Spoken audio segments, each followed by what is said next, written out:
the I'm a Fan of podcast, music, comedy, and more. Katie Ritter.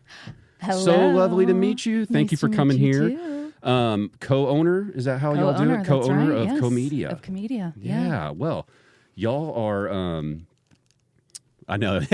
You just leaned back like, where's this going? Look, I invited you here. The show's called I'm a What, Fan shall of. we? I clearly enjoy it. No, Thank you. it was confusing at first because I know you're a media company, right? And you offer these services for comics, portraits, video clips. What do you need filmed? We can do it, blah, blah, blah, right?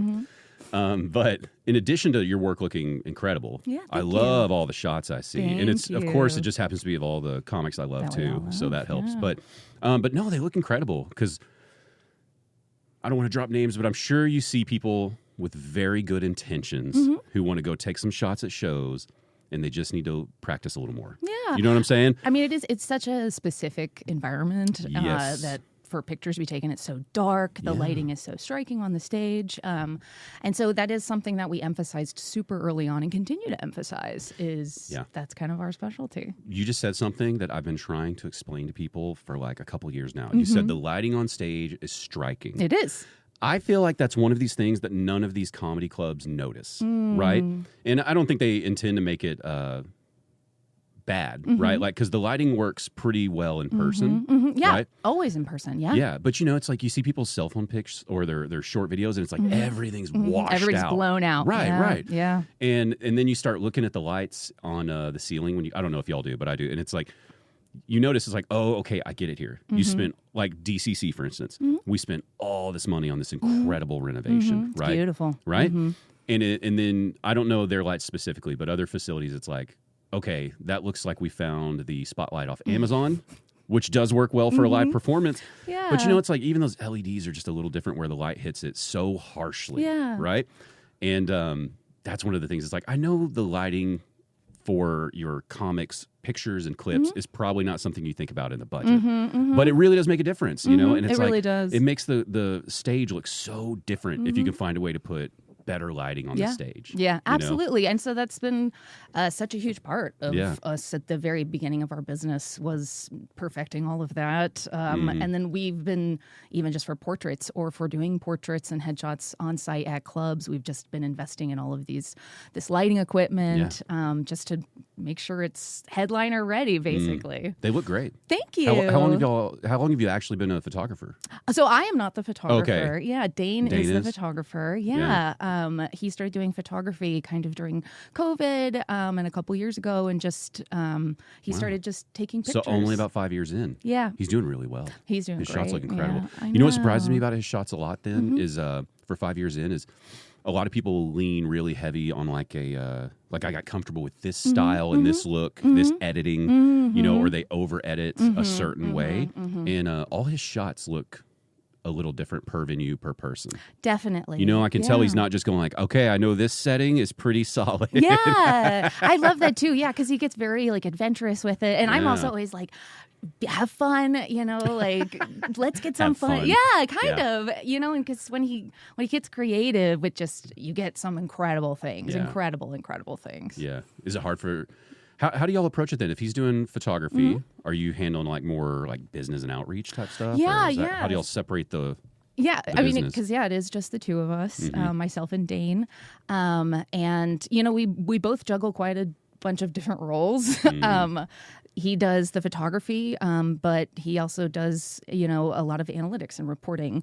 Oh, God. He's that guy, huh? He is, yeah, exactly. He's that guy. Yeah. And then my background is marketing. So I spent about 12 years doing marketing at a like luxury e-commerce in the luxury space. And then I was in an agency before that. And so as we were kind of formulating the business, it was like, how can we bring like modern marketing to comedy here in DFW? Because I'm just going to say it for you. Yeah. Okay. Because you're not going to be a mean person. I'll be the mean person. So few of these comics even have an understanding of like why it's important to, like that. Yeah, I know you should just be able to write a funny joke and get on stage and do it, and it works out. But that's just not the world anymore. It's not. In a perfect world, And, you know, and it's like, yes. I know you're an artist, Yeah. and you don't want to think about the business side. But it's like, yeah, I mean, if you want to make people laugh only in this club for the rest of your life, you can do that. Yeah.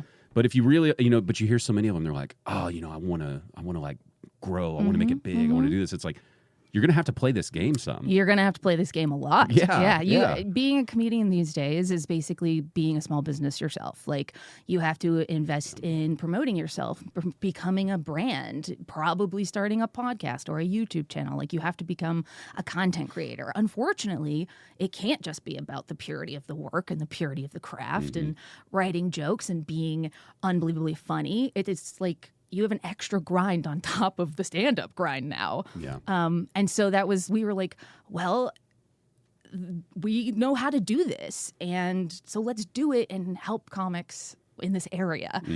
Make it easier. Kind of be like, oh, if I need this, if I need social media, if I need video, if I need wherever, one-stop shop. Yeah. Here we go. Yeah. That's a tough sell, though, only because... Like, I love it, right? I'm happy that you're doing that because I think they need it. And it's like, as much as I see it, it's like, I don't want to do that for you either. I want to tell you should do it, but I don't have that kind of time. And, you know, because that's the flip side, right, is it is a lot of time. It's a lot of You know, it's time. like I make clips just for this show and for other things. And it's like people forget, it's like, you know, just taking like a screen grab from YouTube, put in subtitles. Even though like AI handles subtitles and things, it's like, just to try to not make it look like every other person's clip that is also using AI For and real. like and then just the brain dead process of like, well, what is interesting and what's not interesting and like, oh my God. And like I would love to have a position where I could just go, hey, you're the clip person, figure it out, you know? Yeah. And because I think people forget like all that stuff is just nuance and time, you know, especially for multiple clips. Like if you did a full set, you know, if you were there for 45 minutes and you want to clip it all up, it's like, yeah, that sounds good to be like, okay, so we did the set. You think you can just clip it up tomorrow? It's like, some of it, yeah, we'll get some of it tomorrow. You know? I know. Well, and that is part of it too. Is I mean, comics are on a tight timeline. You know, if they do a show the night before, they pretty much want the set the next day, or they want clips posted quickly to promote themselves or promote their shows. And so we're working on fine tuning that too, kind of making that a part of our process so that we are very much tailored to and specifically for comedians always and all the time. Aren't you worried, though, that all these comics are broke asses and you won't ever be able to hire anybody? I mean, seriously, like a lot of them, and I love all of them. It's like the land of misfit toys. I like them. There's a reason you're funny, and a lot of times it's because you're bad at other things. And a lot of those things, or a lot of the similarities with a lot of comics are finances are bad. Yeah. So, I mean, how do y'all try to approach that with them? That was honestly like such a huge part of our goal when we were starting was making everything accessible to comedians because we are aware of that. You know, we are also in the space ourselves. We both also do comedy. And so it's not going to be the most lucrative all the time. They're not going to be able to just drop $5,000 on photography, headshots, specials, filming, the whole nine. So we are trying to kind of figure out essentially our correct algorithm to be able to offer those services at rates that are affordable to comedians, because that is what we want to do and how we want to help in this community. And then kind of supplementing that with, we do other things. We have venue services. We're about to expand to like offering festival services, all of those types of great. Yeah, because we did some stuff with Dallas Indie Comedy Fest this year, and that was so wonderful and so fun. And so we just kind of got our eyes on the bigger prize. So when you do the fest, do you approach it kind of the way like a wedding photographer does, where you're just going to see what is interesting and you capture as much as you can? You know, or how do you approach it usually? Yeah, well, it would be much more expansive than that. Well, like if festivals, honestly, we like the like smaller, medium-sized festivals. If they need assistance with websites, with ticketing, with targeting, with okay. You mean in the sense of the whole package? I got you. Yeah. I got you. But then we also do have essentially services that would be for just talent. You know, if a lot of these festivals do headshot pop-up booths. We saw a fabulous one at Moon Tower, and so it's kind of like both sides of the sphere. Is we can do the full shebang, or if you just need us here in the corner for the talent, that's great too. How do those conversations usually go with a comic where they're like, hey, I like what you're doing. And, you know, they don't really know like what they want out of it, but they're like, I just want something. Yeah. How do you usually approach that? I mean, it's so It's funny. like, hey, I saw your picture online, and like that's pretty cool. Like, so can y'all like come to my show and do something? Is that how they hit you up? Like, Pretty much. I mean, that is we pretty much exclusively operate off Instagram DMs. It Yeah. feels like that's Okay. business, and or honestly, at clubs or on the patio or whatever. We just are always interacting with the comics, with comics who have seen our work. We actually got recognized as Comedia before ourselves recently, and that was just so exciting. That's awesome. We've made it. And so, yeah, it's just a myriad of ways that they kind of bring things to us. And then, honestly, if we feel like we have the right product on our website, we'll direct them to the product. But a lot of times, too, we're just coming up with custom stuff. Yeah. Like Parker, I know I was listening to your Parker episode today. Parker's great. We work a lot with Parker, and we do a lot of custom stuff for Parker because he's killing it. And he's aware of his ability to be goofy. He's You know just what I so mean? special. You know what I'm saying? Yeah. He knows his strengths, and he's like, all right. He plays that whole like, I'm a little insecure, and it's like, buddy, you know exactly what you're working with. Stop it. Yeah, he's great. I'm so happy he just released his special, Harmful Romantic. If you haven't watched it, I was posting all about it on social the day it happened. I didn't want to ruin any of his jokes on here, but did you watch his? Did you get to watch the whole thing yet? I watched the first half. Okay, so you saw his open, how he comes out. He's like, yes. everyone in high school And thought when he did that okay. live for the first time, that I saw him. I saw him. I mean, it's been years ago now, but it was at it was either at Dallas Hyenas or Fort Worth Hyenas, one of those, because he was working those clubs. And you're like, you don't really know how to size him up at first when he walks out on stage, and then he just comes out like you think he's going to be kind of this more introverted. Like you see somebody wearing glasses and stuff, you just think like they're going to come out and go, "Hey guys," And he comes out high energy, yelling, and then he yells that, and I was like, "Oh my god!" It's like instantly had me, just instantly hooked. I love it. I love it. And I mean, it's funny because I met him. He was an improviser too, and so that I met him through that program. And of course, his wife is also there. So okay, yeah. He told me he met her because she's improv at DCC, right? Yeah. So that's where you're doing most of your improv. Yes, DCC? that's where I perform. When you said you do comedy, are you like strictly improv, or do you like improv and stand up? I just graduated stand-up class. Oh, the DCC stand up. Yeah. So did you do one of the showcases where you did a stand up set? I did. How'd it go? How was your first stand up set ever? I think it went really well. Yeah. And I'm pretty proud. How many minutes? 5. Okay. But also, I got an opportunity to do 10 recently too, which was fantastic. Just push. I wanted to. The main reason Dane and I both took the class is our background is improv, and so a big part of this was kind of earning our cred with the stand-ups. Sure. There's sometimes crossover, but not always. Yeah. And so we've spent a lot of time, and of course we know so many of the ones that are at DCC, and then we have just been so embedded in going to open mics like the entire last year, going to every club, going to as many shows as possible, and just understanding the scene as much as we possibly can. Yeah. Well, remind me, how long have y'all been here in Dallas? About 5 years, you said? Gosh, we're both transplants. Yeah. We've technically been doing the business for just about a year. Okay. But gosh. So the past year's been the whirlwind of going to shows and things. Yes. Okay. Just like all the time, as much as possible. Well, so then you're at the spot where I was like a couple years ago, where it's like you think you know the corners of this comedy scene, and then you see somebody else's indie show, somebody else's bar show, some other independent production thing, and you're like, I thought I was going to be able to see something like once a week, and now I'm missing all these things. All I these can't other keep things. up. Yeah.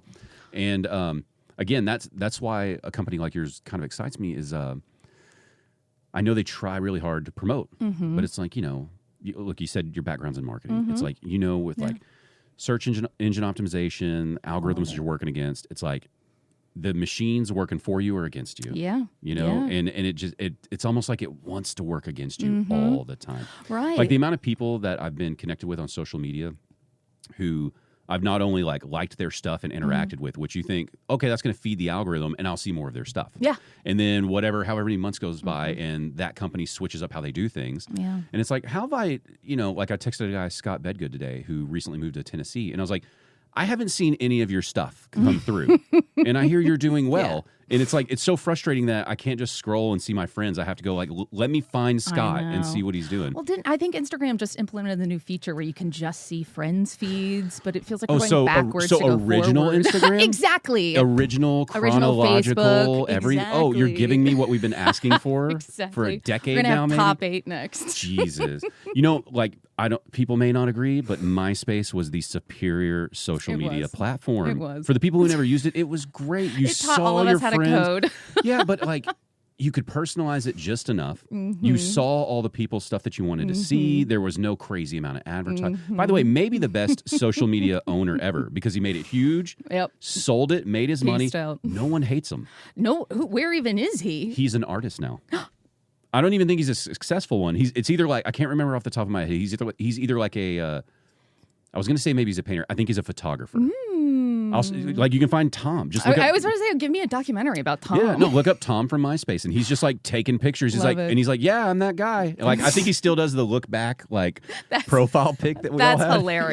Yeah. Oh my gosh. And but that was the superior. So I played music when we were when MySpace was popular. So I was in bands. The amount that we would get done with MySpace was incredible. Yeah.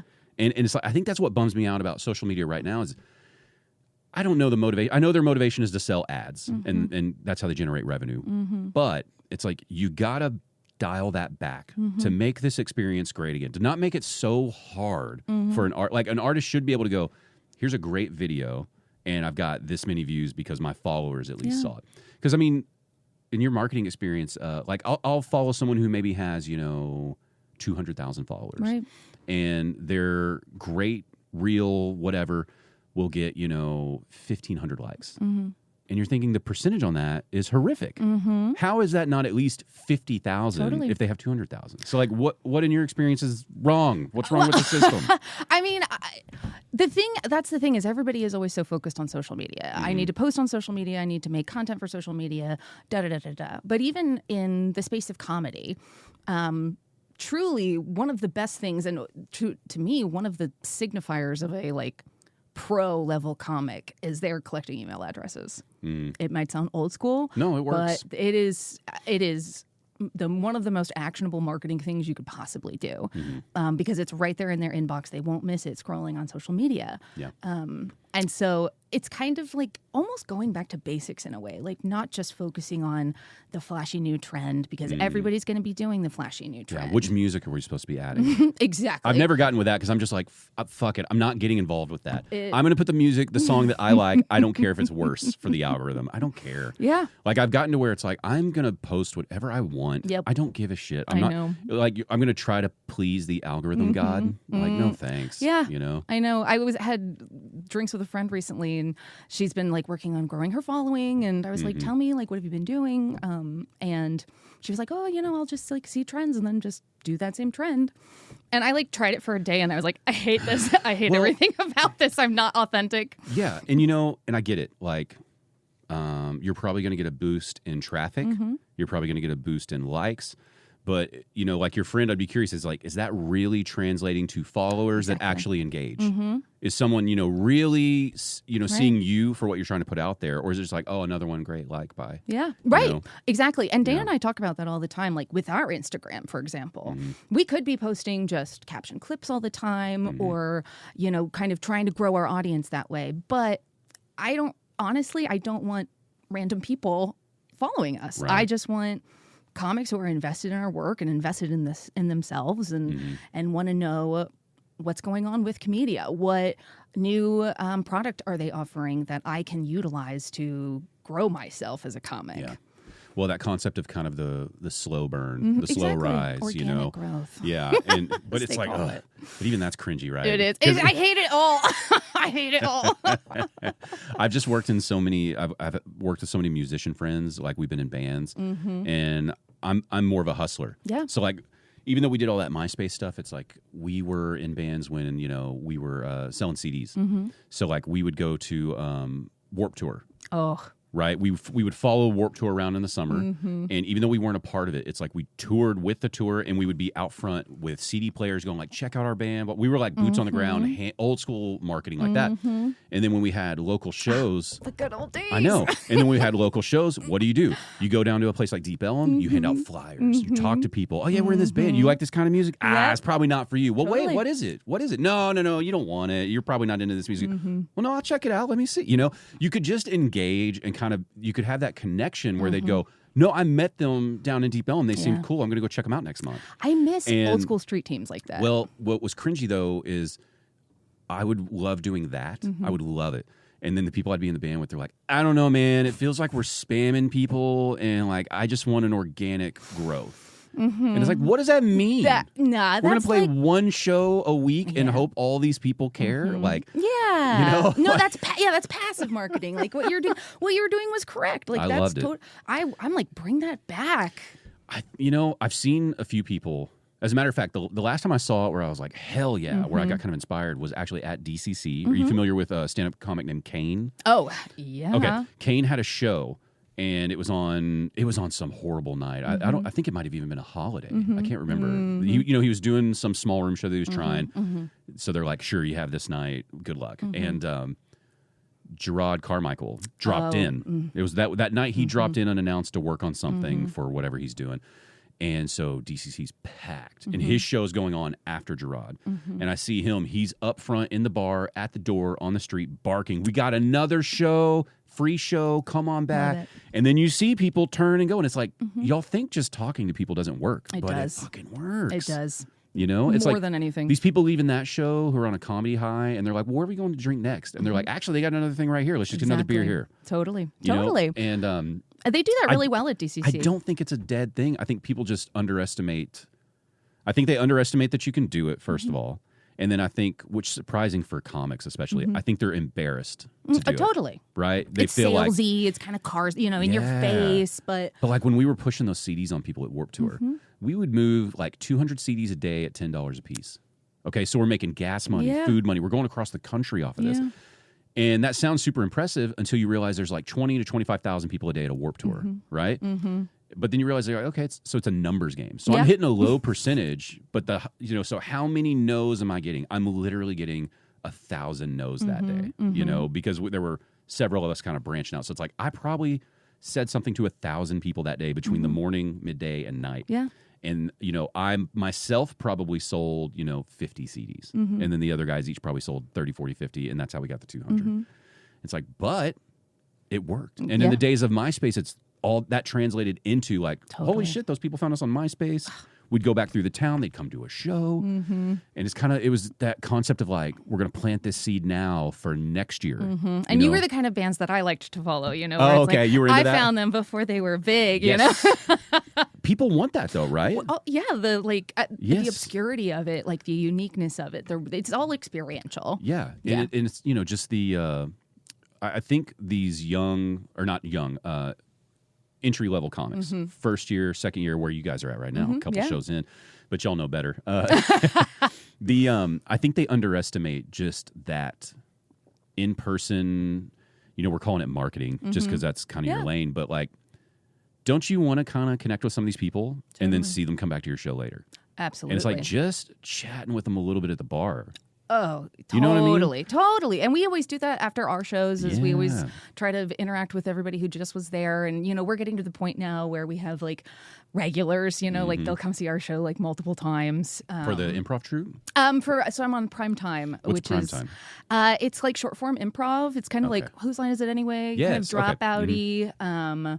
And I'll go ahead and say this because I want to be honest with you. You can be honest. I love high level stand up improv. I think I heard you say this on one of the episodes. I'll tell you who afterwards because you probably know them because they're a great person and they were a close friend of ours for a very long time and improv separated us. No, I'm just joking. No. The friendship just kind of drifted apart for various reasons, but they're a great person. Yeah. And they went through the improv courses and everything when it was Dallas Comedy House.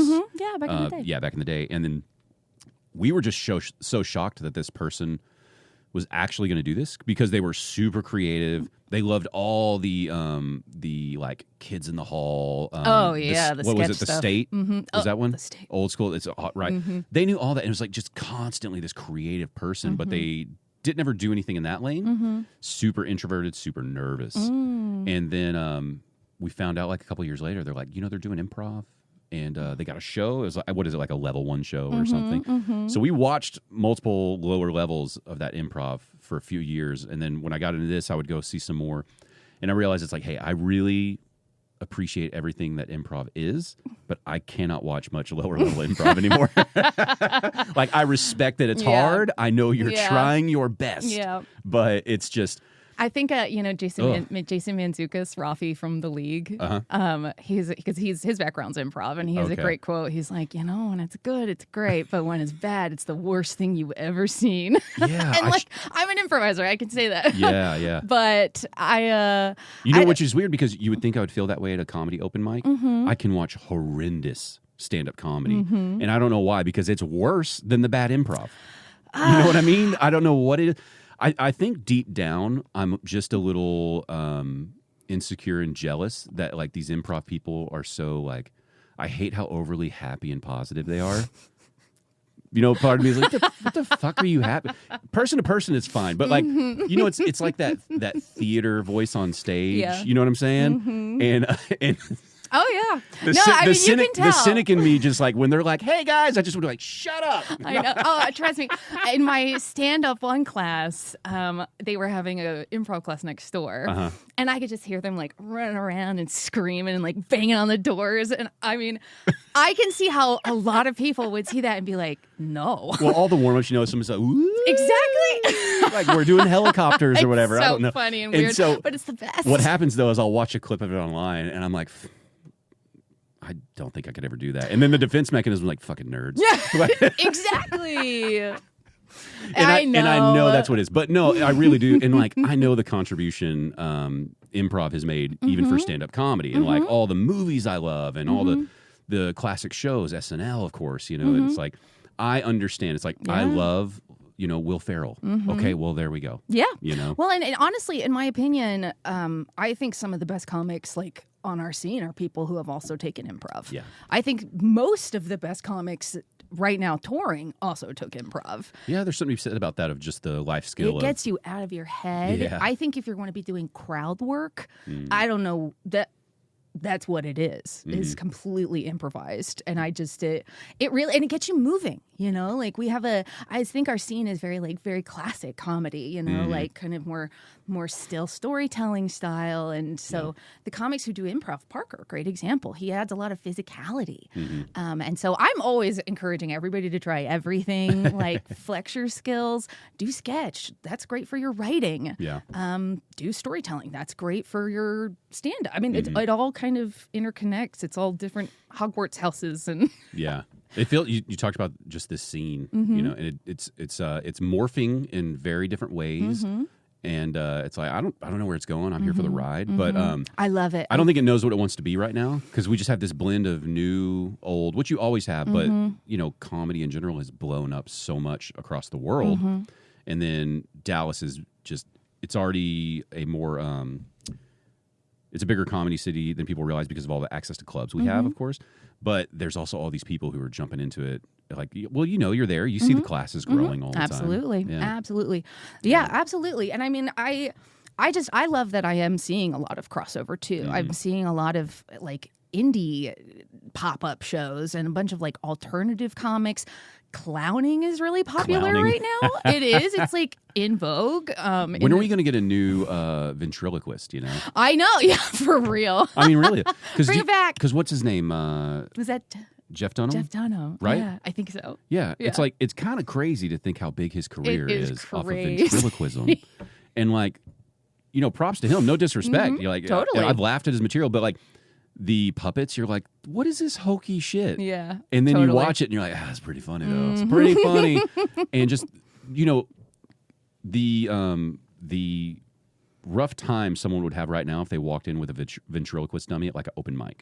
Right? Oh my gosh. People would be like, oh, here we go. Hacky, I don't know. blah, blah, I'd blah, kind blah, of be blah. excited though. Some of us would, but I'm saying the general, so for him to know that he went from what my perception of that might go like to selling out stadiums or whatever. You know, like it was a specific time. how did he do it? How do you do that? You know, I'm trying look, to. even in improv. What about the watermelon guy? Oh, that's really old. Gallagher. Gallagher. Yeah. Yeah, I don't He think got big, right? For just I don't think I fully understand what he did. I know he smashes watermelons, but I don't. I need to look up like a full set to see what he actually did. I think I've only ever seen the parody of him on like TV shows or like. Yeah, I think I know about him just because of people referencing him. Yeah. But I mean, what? Okay, if you're going old school, what about Carrot Top? It's like, what was the last prop For comic? real. And even him, he's a successful prop comic who's actually good. Yeah. His peers say he's good, and he's been selling out Vegas for how long now? Or Frank Caliendo, just There you go. impressions. And people are just like, "Oh, that's lame." It's like, I think you just suck at it. Kind of like me in improv. It's like, you probably just suck at it. No, and I mean, heck, even with improv, right? Improv is really growing in Dallas, in Texas. I mean, the fact that UCB is opening up in Austin is Oh, I huge. didn't know that. Yeah, That's cool. Huge for the state of Texas in general, because that's a big part of marketing improv, right? Is communicating using language that is appealing to people. Because here in Dallas, people don't just it's just people don't just go to a comedy show as the way they do on the coasts. Yeah. It's not; they just don't. And so you have to. Why do you think that is? That's a common question and theme on this show because it's there for the taking, but we're not doing a good job. Like why? Like I wonder what we're missing that we can't pack out a Tuesday night in the main room at Pick Your Club. Yeah, I think it's just about growing and changing and trying new things and trying new opportunities. I mean, and that's why we like to work with clubs, because then we can kind of look at all of this from like this 360 degrees. You know, it's from the club side, from the comic side. What does the club need to be supplying to help promote the comic? What does the comic need to be supplying to help? What do you think on that? Like, let's start with the club. If you could just snap your fingers and we'll not pick any particular club. Like, what are things that they're doing poorly that we could be doing better? To basically sell tickets and make sure when a comic takes the stage, there's a crowd. What would you change if you could? What would and distill that all down into I know. But or just what do you see that you feel like isn't working? For me, I wonder a lot about we talked about email. It's like I know papering a room works. I wonder sometimes if just that blanket papering of a room, if you're getting the type of comedy guest that maybe won't be great for long term, like, is there a way we build our fan base to where they're comedy lovers that are joining that list? I don't know. Because then I also think, like, we had the owner of Big Laugh Comedy Club on here, and, he had some issues. He's trying to turn it all around. And so in my mindset, it's like, well, why aren't you going to every local business you can in person, weaving your name into the fabric of Fort Worth, Texas, like, I don't know, pick Jimmy John's. Why don't you go to the Jimmy John's in Fort Worth and go like, we want to give y'all free tickets for this weekend. Like, let me get your names and stuff, bring you in, and just make it free that way where like you're part of the neighborhood where they were like, oh, that was so-and-so who owns that club and we want to go. But then I think back to like, oh, no, but you kind of want comedy fans. It's like, I don't know. I think I just want to sell tickets. I don't know. Yeah. But I wonder about those things. Like, I would say I feel like a lot of times I see clubs in the heartland as a whole, because that's really where I'm personally really wanting to focus and emphasize, is kind of like comedy in the middle of the country, essentially, because it's very different than comedy on the coasts. People they're just innately more literate and educated about what to expect at a comedy show, about what a stand-up showcase is, about what terminologies that we know because we're super embedded in the scene now, but don't really translate as well, it feels, to the middle of the country.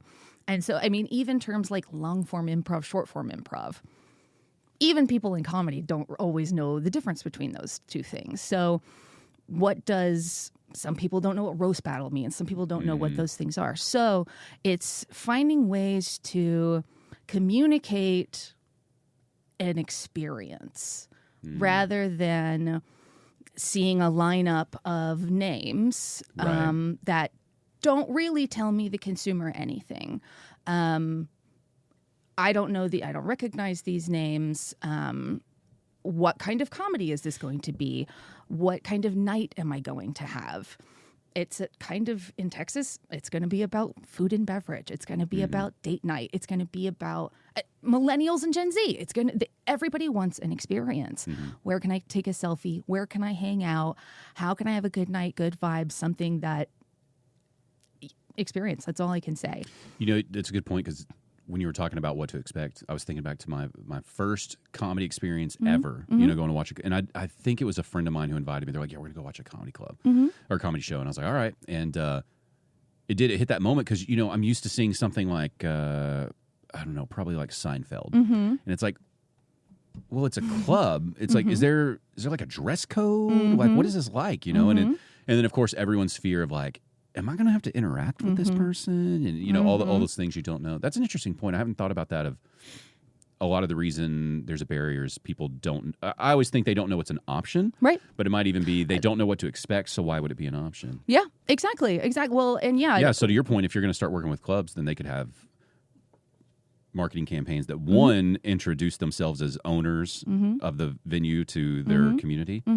And then explain, like, you know, what's a Friday night at such and such place, right? Yeah, let me walk you through. You know? Yeah, very much focusing on it's more than just comedy. It is a whole night out. It is something that you want to be at, something you don't want to miss.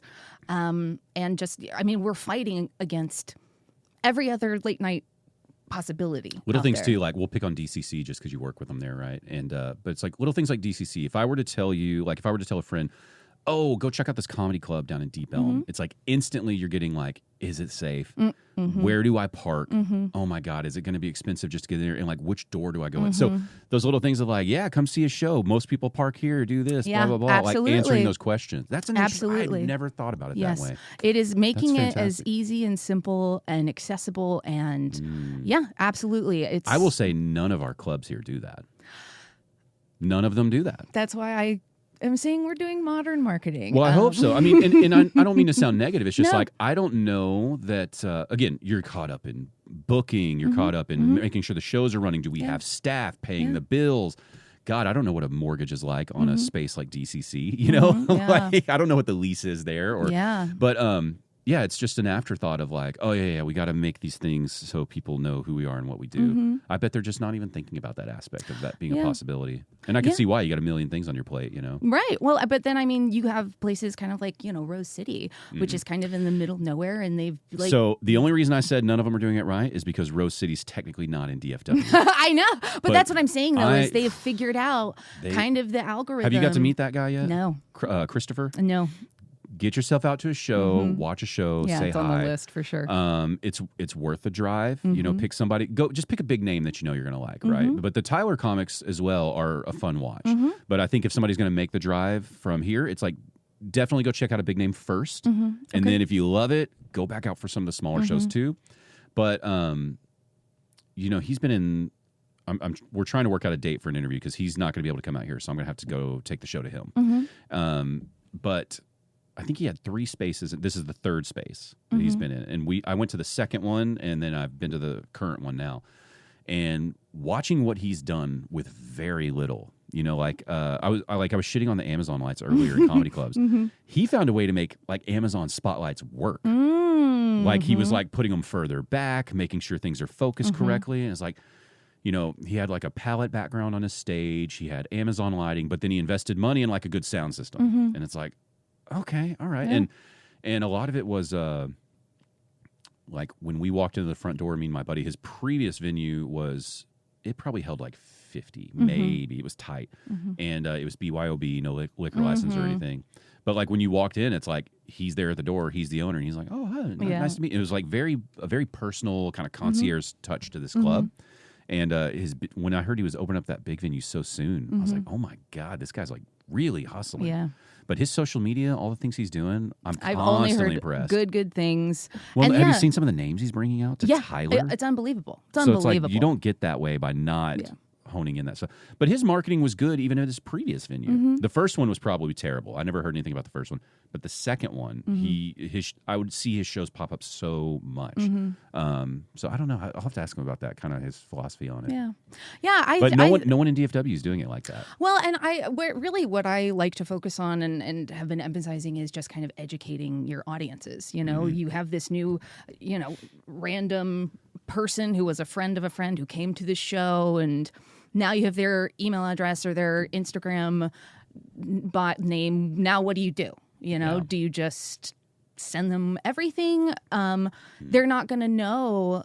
They don't know the scene the way we know the scene because we're in it so much. We understand everything. Right. No, we don't understand everything. We understand more than the average average person who doesn't go to shows. It's like it's also educating them what is a comedy club. What can you expect at a stand-up showcase?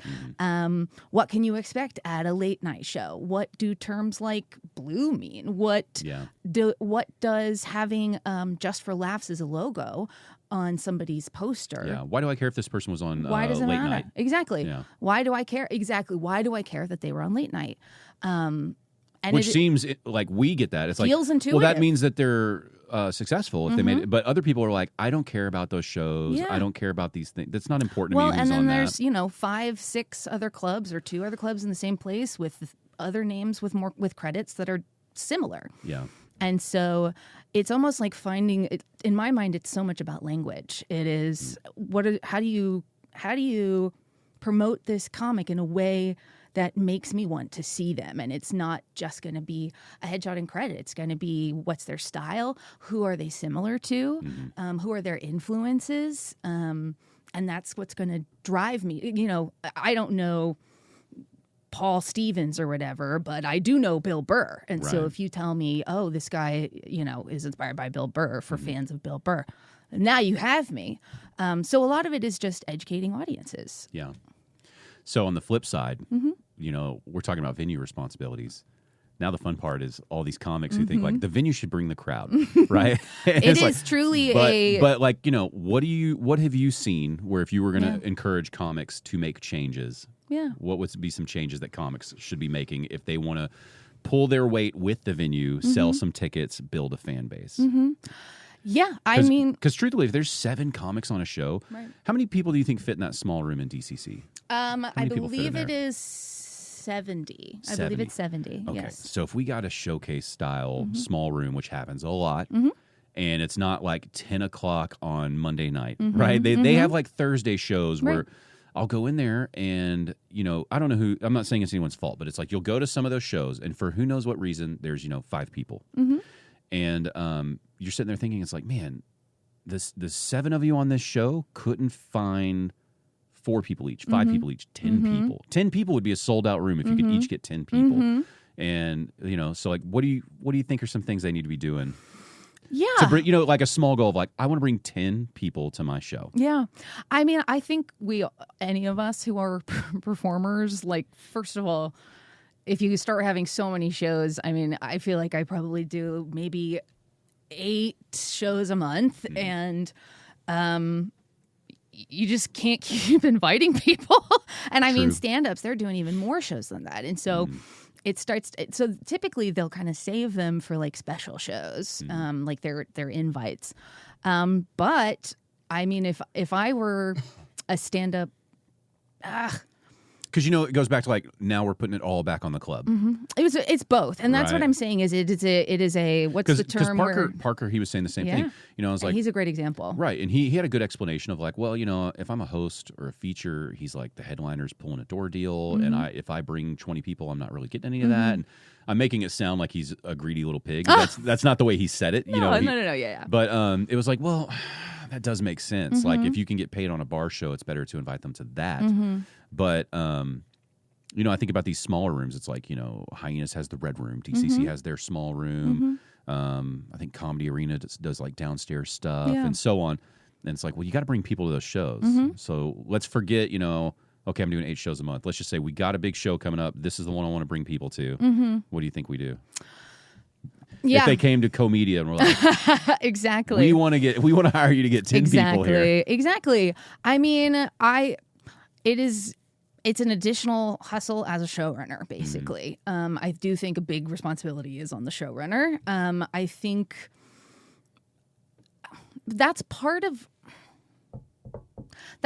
where we are very focused on filling in the gaps. And that specific conversation, like who's responsible for what, how do we do that? That's the gap that we want to fill. So I hate to go even back to language, but most of these, a lot of like smaller shows, they don't have the weight and pull of a headline name. And so, for example, I think a great thing in terms of clubs educating their audiences, it's educating them about the comics at their club too. You know, their hosts, their features, their showrunners, because then the club is assisting them in growing their fan bases by using their platform to educate about local talent. And then people locally, which is really what matters here, is the people locally, what they care about, what they're looking for. They start to get like basically brand recognition, name recognition, you know. Like if we associate, for example, like Peyton Payne with her Black Sugar show, or heck, we just did something with Sean Brooks and Swade McCoy with their Please Like Us thing. They're building a brand, you know, and so if we can start... Who are they? Is that comedy? They're comedy, okay. yeah. I think more based on the Fort Worth side of things. Okay. But yeah, they did a great show at Hyenas Dallas. And if they can grow their name, grow their face, grow their brand in people's eyes, and if a club can help them do that, well, then it's win-win for everybody. It's win-win for everybody. So it seems like in the early days, we're going to have to still lean a lot on the venue and the showrunner. Right? I mean, because you're still working on your material. You just like maybe you're not funny enough to attract 10 fans just yet. Not even that. Maybe we got to work on that part a little. You know, in my mind, it's a harsh reality. You know, you've done your first comedy show. Yeah, really hard to write a good set. Oh yeah, right. Oh yeah, yeah. I mean, it is just like it's like a little chain. You know, it's like we're building a little chain, and the more things that we do, the more we learn how to communicate what stand-up showcases are and why you should go to them. And then the more that both clubs are doing that and comics are doing that, if they're making clearer posters, if they're making clearer branding and clearer graphics that, again, communicate like this is what you will feel at this show. This is what you will feel. Yeah. Rather than here are these people you will like. Everybody needs to be doing that. And everybody, honestly, if I'm a showrunner, I'm sending all of my comics, here's graphics for the show. I think the best person in our scene right now that does that is probably Gretchen Young. Oh, yeah. Her stuff is always on point. She's always got descriptions of like, this kind of this comic is from here and does this and blah, blah, blah, you know. Yeah. And it's like, oh, okay. And, yeah. you know, but she's always done that. She's always been that way. So, but yeah, you're right. I'm trying to think if there's anybody else doing that, like on an indie show or anything. Well, and heck, that's why those types of shows are quite successful, is because they are communicating a vibe. Yes. It is much more, it's not just, I'm a comedy fan, so I want to go see stand-up. It's, I'm going out with my girlfriends, or it's my bachelorette party. What's something cool we can do? You know what I feel like is a pitfall that comics... it's one of the things they all do. So like staying on Gretchen, right? Or even what Comedia is doing, right? It's like, you know, y'all are in the same lane of like, we want this professional appeal to our shows to attract an audience who's like, who takes you seriously. Yeah. Right. And comics are comics. They want to be funny. And there's probably a lot of like insecurity about putting yourself out there as like a marketing person. Right. Oh, for sure. And so they always do the like, come see me suck tonight at this place. And it's like, absolutely. What are you doing? It's like, what person's, you know, it's like, come down to, I don't know, McClatchy's bar and watch me tell fart jokes that no one likes. It's like, why did you say that? I know. Say the real, it's like, I've seen you be funny. Yeah. Why not, you know, again, you know, maybe they need to do more of that venue side where it's like, hey, I'm a comic at this stage. I've been working on material like this. Come check it out tonight, you know, and yeah. But I think there's too much insecurity to like lay it out there like that. Absolutely. Which it's kind of like you're an entertainer. I'm sorry. Crazy, right? You just have to do it. It's crazy how when you're away from the mic, all of a sudden you're insecure. But then up there, you're trying to tell me your groundbreaking masturbation joke. So Jesus. I mean, I feel like the comedy scene. I love a good joke like that, though. Hey, if you do it well, it's funny. Exactly. But what I mean is when you go to the open mic and it's the 16th person to be like, hey, so I was doing, and I was like, oh my God, just stop. Exactly. Stop. Or dating apps. Everything. Dating apps. Everything's on Uber. dating apps. Dating apps are the new airplane jokes. Listen to all my brown comics out there. It's one more airport joke. I'm just I don't care if it's funny. I'm just so like even when I hear someone famous like Bill Burr where they're like, so I was taking a flight. I'm like, come on, Bill, you're better than this, Bill.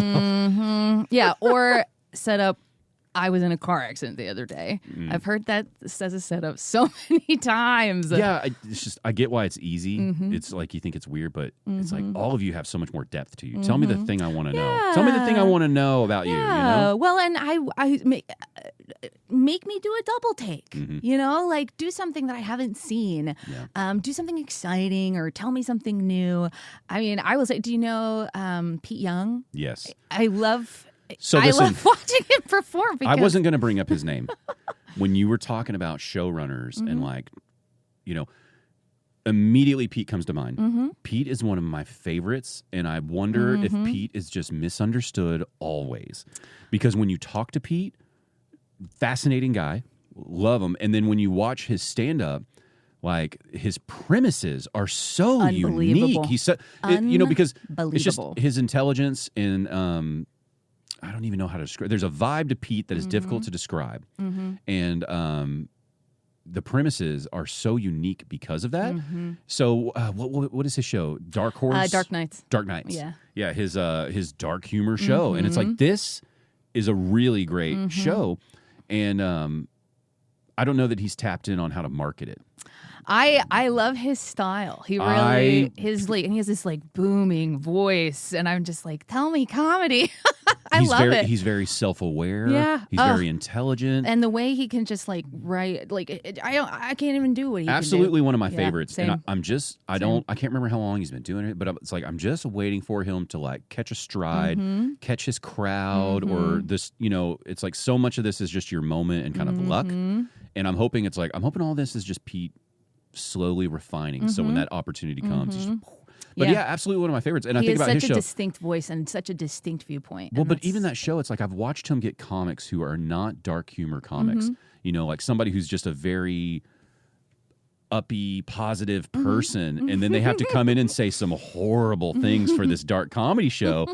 And it's like, Pete, how'd you get him to do that? You know? And so it's like he is doing a lot of things right, but then I'll get bummed because it's like, you know, maybe there's 20 people there. And it's like, this show deserves more than 20 people. Oh, for sure. This show deserves a packed crowd. For sure. And that's why, you know, and I see so many shows. It's not just Pete. I see so many shows like that where you're like, that was an incredible lineup. And there's 12 people here tonight. You know, and so what the hell happened? Yeah. You know, but I think you're onto something with the educational side. Yeah. And I mean, hyper-localizing, you know. What is hyper-localizing? Like, honestly, doing some very like heavy marketing within 10 miles of your club because it's such a You mean like passing out flyers? Honestly, yeah. I listened to a whole, like, probably 2 hours of a guy interviewing the owner of New York Comedy Club and that whole chain. And that's how he got his start. Basically, I feel like doing what we're doing now, but, 20 years ago. And he got into promotions and street teaming for comedy clubs. And I'm like, bring that bad boy back. Yeah. I'll go out and Deep Ellum and, like, tell people to come to my show. Like, I can do that.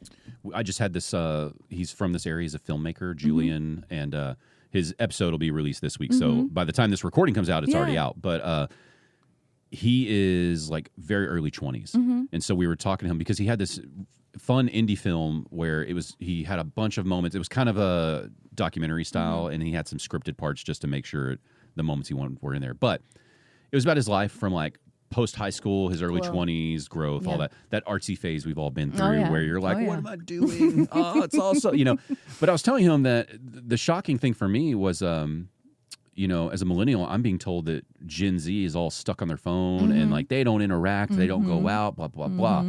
And most of his film was him and his friends doing all the same jackass stuff I did as a millennial. Yep. They're like building a slip and slide out of what they can, and they're like breaking into places and breaking windows and smashing bricks. They're going to like raves and doing drugs and drinking, all this. And I was like, well, that's what all the Gen X kids that we thought were cool and wanted to hang out with were doing. And then so we did it and they're doing it. So we're all kind of the same. But he went on this big speech about,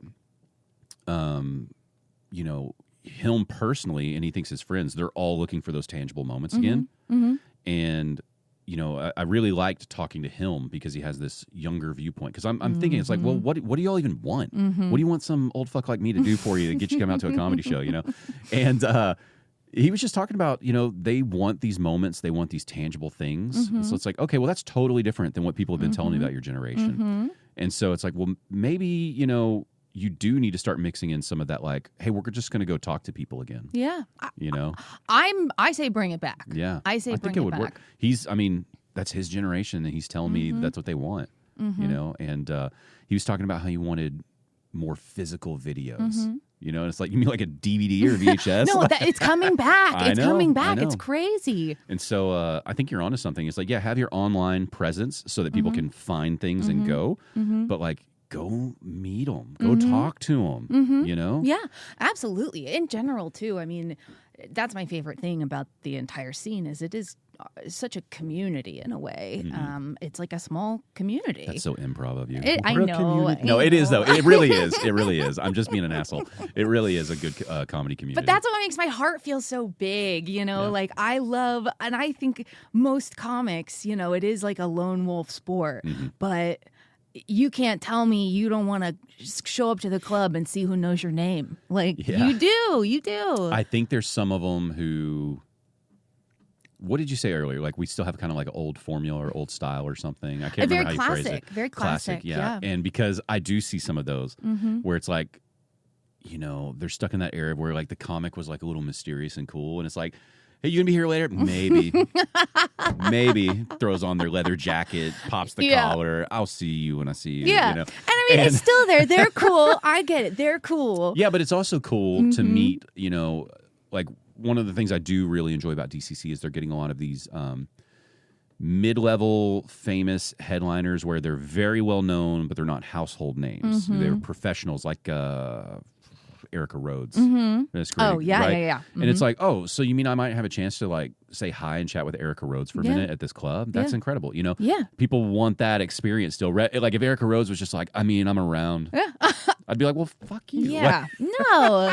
And that's one of the best things about a lot of the clubs here are you can mix and mingle with the comics. That's really cool. People love that. It's so fun. And if anything, like, if you spend 3 seconds doing that, that might be $15 in 2 months at your next show. Right. So that type of like... We'll just also have to make an educational video for fans to be like, also know when to cut it off. Yeah, exactly. Let's know when to stop.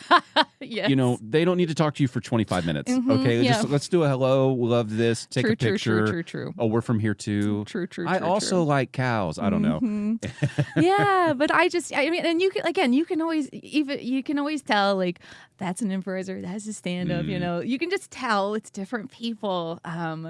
But I have just seen more mixing of the comedy genres, and I love to see it. And truly, I get like that's at the end of the day, that's why I'm doing this is because I love the type of person that comedy attracts. What do you mean? What type of person? I feel like it's the type of person that like never crazy people. No. I feel like it's somebody who never really fit into a specific clique in high school, like because comedy is such an observational game. Like it attracts deep thinkers, it attracts ironic people, it attracts people who are, a lot of people are really sad or and also if you're performing all the time, you're putting yourself through probably bombs or feeling insecure about something. And especially because I do comedy myself, I appreciate what it is how brave it is in general to get up on a stage and do anything in front of anybody ever. I was talking about on here. I think one of the hardest things about our scene here is it feels like there's a few steps missing when you go from being a host feature to, yeah, sure, maybe you've headlined some shows, but like, how do I make a career out of this? You know, because there's just not like a path, right? Right. Like, well, and the path has changed. yes, and I think that it feels inaccessible for some of them. Like, I think a lot of them think, like, I'll wait, the moment's going to happen. Yeah. Right? And it's like, it's not really going to work that way. Like, you know, maybe it'll happen in 10 years. Yeah, but I think a lot of them don't understand, too, that, you know, it may take you 10 years just to be yourself and funny Finding and your know how voice. you want to be. Absolutely. And then, but a lot of them at that 10-year mark, I think, are like, well, it didn't happen. Yeah. So I guess I'm going to go back to see if I can climb the ladder at Costco. Yeah. You know, and it's like, I think you're at your you're now at your 10-year mark. I think you're now a professional beginner, which sucks to hear, but it's like, I think you're right where you need to be. You figured out how to be you, now you know how to be funny, but it's like, okay, what's your hour you're going to write now? Now that you've got all these tools under your belt. Now that you know who you are, now that you know what your comedic voice is. Yeah, because I think that's where the Coast have us beat. Because if you are at that 10-year mark, you can go perform at a place like the Cellar while you're still developing, even though you know who you are and how funny you are, like you're still developing that act you want to turn into something. But these places have these built-in crowds. So you can go up there and get the fill that you need to keep going. Whereas here, I think that's harder to do for them, you know? Well, and I mean, too, that is a question every comic should ask themselves. Like, what is my end goal with this? Is it to be a stand-up comedian? Is it to be a touring comic? Is it to be a stadium comic? Or are you doing this, like a lot of other people do, too, as a career to somewhere else, as a career to late night, as a career to acting or whatever? What are you in it for? And then make sure whatever way you start taking your career, it's leading you that way. It does seem like you can make a full-time career in stand-up these days, way more than you used to be able to. I feel like most comics, Seinfeld, I mean, he was big, but he got big because of his TV show. Right. And the fact that like people like Taylor Tomlinson, she can just be like, peace out late night and just do stand-up, like, I think that's a great sign of the times. Yeah, it's better, right? Yeah. Well, because, you know, the sitcoms, that's because of streaming. Like, there's still great sitcoms, but those old school deals aren't there. But the late night shows, I mean, really, truly, and I loved them. Like, I grew up on old school Conan, and it's an incredible, or Craig Ferguson. It's like the amount of cool bands and comics you would see on the really late shows, but they're just not. Like, I don't even know, like, you know, is that going the way of radio? Like, how much longer are late night shows going to be that relevant? You know, I don't know. Well, when was the last time you tuned into a full episode of a late night show? Not a clip, a full episode, right? Because I guarantee there was probably a time in your life where it's like, it was late night, the TV's on, and you watched an episode. You watched the monologue, 2 interviews, and a musical guest, right? Those shows are just so structured for YouTube now, though, too, because they just know people are just going to watch the 5-minute clip that, you know, of Jimmy Kimmel scaring kids, and like, that's it. I think Conan was the last. Before he had his big show, the small Conan show was the last great. Because look, Jimmy Fallon, I like him, but that's when it started going towards the clips, right? We're going to have the weird contest that's just for, well, I say that, but Letterman had like stupid pet trick or stupid human tricks. So maybe not. Maybe it's just that YouTube does what it does. But anyway. I kind of like it, though, because it just feels legacy, you know, the fact that we still have late night comedy. I don't want it to go away. Yeah. I like it. I just, who's tuning in? Or also, are kids these days watching specials that they're just like stumbling upon the way like they used to just throw them on Comedy Central? Like, are they just watching a special on Netflix and like discovering a new comedian? Maybe. But, you know, my wife made an observation. There was not a comic from here, a very famous comic, and I really like them, so I'm not going to say their name because this is insulting. But they came out with a new special on Netflix, and they are a well-established comic. And I was like, oh, you got to check out this person. They had one joke in particular that I knew she would love, because and I was like, you got to watch it. This one's going to get you, but all of it's going to be funny. And she was done like halfway through. She was like, if you want to watch it, it's okay. And I was like, oh, okay. So she laughed at that joke, and she's like, I just don't know why this one they thought was a special. And I was like, ooh. And it's like, so is Netflix slowly becoming the Comedy Central Presents where you'll like, I'll take it or leave it. But the only problem is this was like an hour and 20 minutes. It wasn't like a 20, 30-minute set. Woo, woo, woo. You know, and well, and they're all getting so. I mean, everybody's trying to get it competitive in the comedy streaming games. I mean, because the Hulu is hilarious now. I just saw, Kevin Hart is doing something with Netflix. Amazon Prime's getting into comedy. They're all doing it. Yeah, so I think they're becoming the legacy where it's like that's going to be like your parents' way to get comedy, right? Yeah. Who I think is doing the best job of the like Comedy Central Presents. I think the people that are filling that gap are like Don't Tell Comedy, big time, 800-Pound Gorilla, where they're putting out 10, 20 minutes, things like that for these comics who are, again, they're filling this tier. Yeah.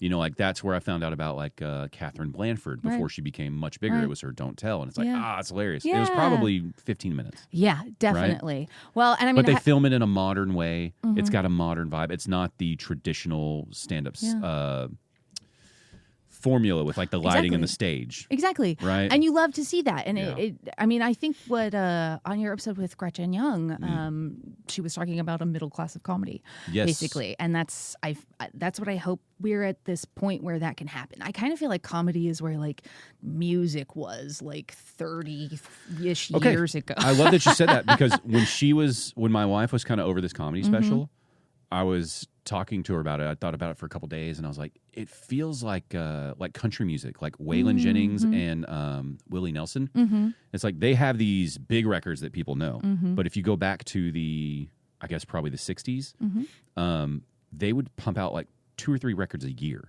because the business model back then was like, put something else out, we're going to put it on the radio, they're going to buy this single. And it's weird because streaming now feels that way, right? Like CDs were albums, streaming is singles, streaming comedy is like a bit, a clip.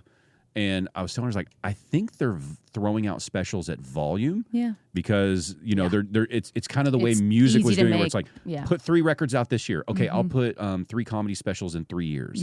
You know, we'll get the quick check from Netflix, the quick check from Hulu. Totally. And it's just like reality TV. I mean, it's like a low cost, like low investment to film and release a comedy special. Right, because if you're Netflix, you've got your director of photography that's going to set it up the way. We know this is going to cost us $40,000. Yeah. Oh, so go do that. I love that comics are independently releasing. I love that Parker independently released. I think that's so cool and awesome, and I hope we keep seeing it, and I hope it becomes competitive. Well, I think the key to that, like to kind of stroke our own egos here, it's like that's why I like doing this podcast. Yeah. That's why the little bit of filming we've done. We're doing another filming in December. Yeah. And then what y'all are doing, it's like I think that's what DFW is missing. I'm not saying they're missing me. I think there needs to be. They're missing me. I think we need 20 or 30 more people who are handling things like this, that are passionate about it, and then they have their own styles and angles, right? Because it's like, as lucrative as it would be for you to work with 200 comics in this scene in 1 year, it would also be kind of a drag because it's like, well, we would love to work with you, but your style might actually work better with our friend who does this other company. Yeah. It can be this mutual thing where everyone wins, right? Definitely. And so it's like, we need, we want Comedia to be successful, and then we need like 2 or 3 more different versions that offer different services. So it's this healthy little ecosystem, Yeah. That way they can be like, who'd be great for you? Comedia. Yeah. We can do this, but they do what you're looking for better. And it's like everybody's going to kind of win because you've seen the size of the scene. There's no way you could work with them all. No. Right? It's not going to happen. There's always, and I mean, heck, that's why go nut. I love to see competitors. I love to see it because also that's more for the scene, more for the scene. Yeah. That can only be a positive thing. I feel like that's one of our biggest things we have to add. Is it's like, I like doing my podcast, but it's like I would love for there to be like 4 or 5 other podcasters who maybe aren't even performers that are just like, these are the things I like, you know, and just go through it. Yeah. It would be so beneficial. Yeah. Yeah. I would listen just to find my guests. You know what I mean? It'd be like, oh, who's this? I'll go check out their show.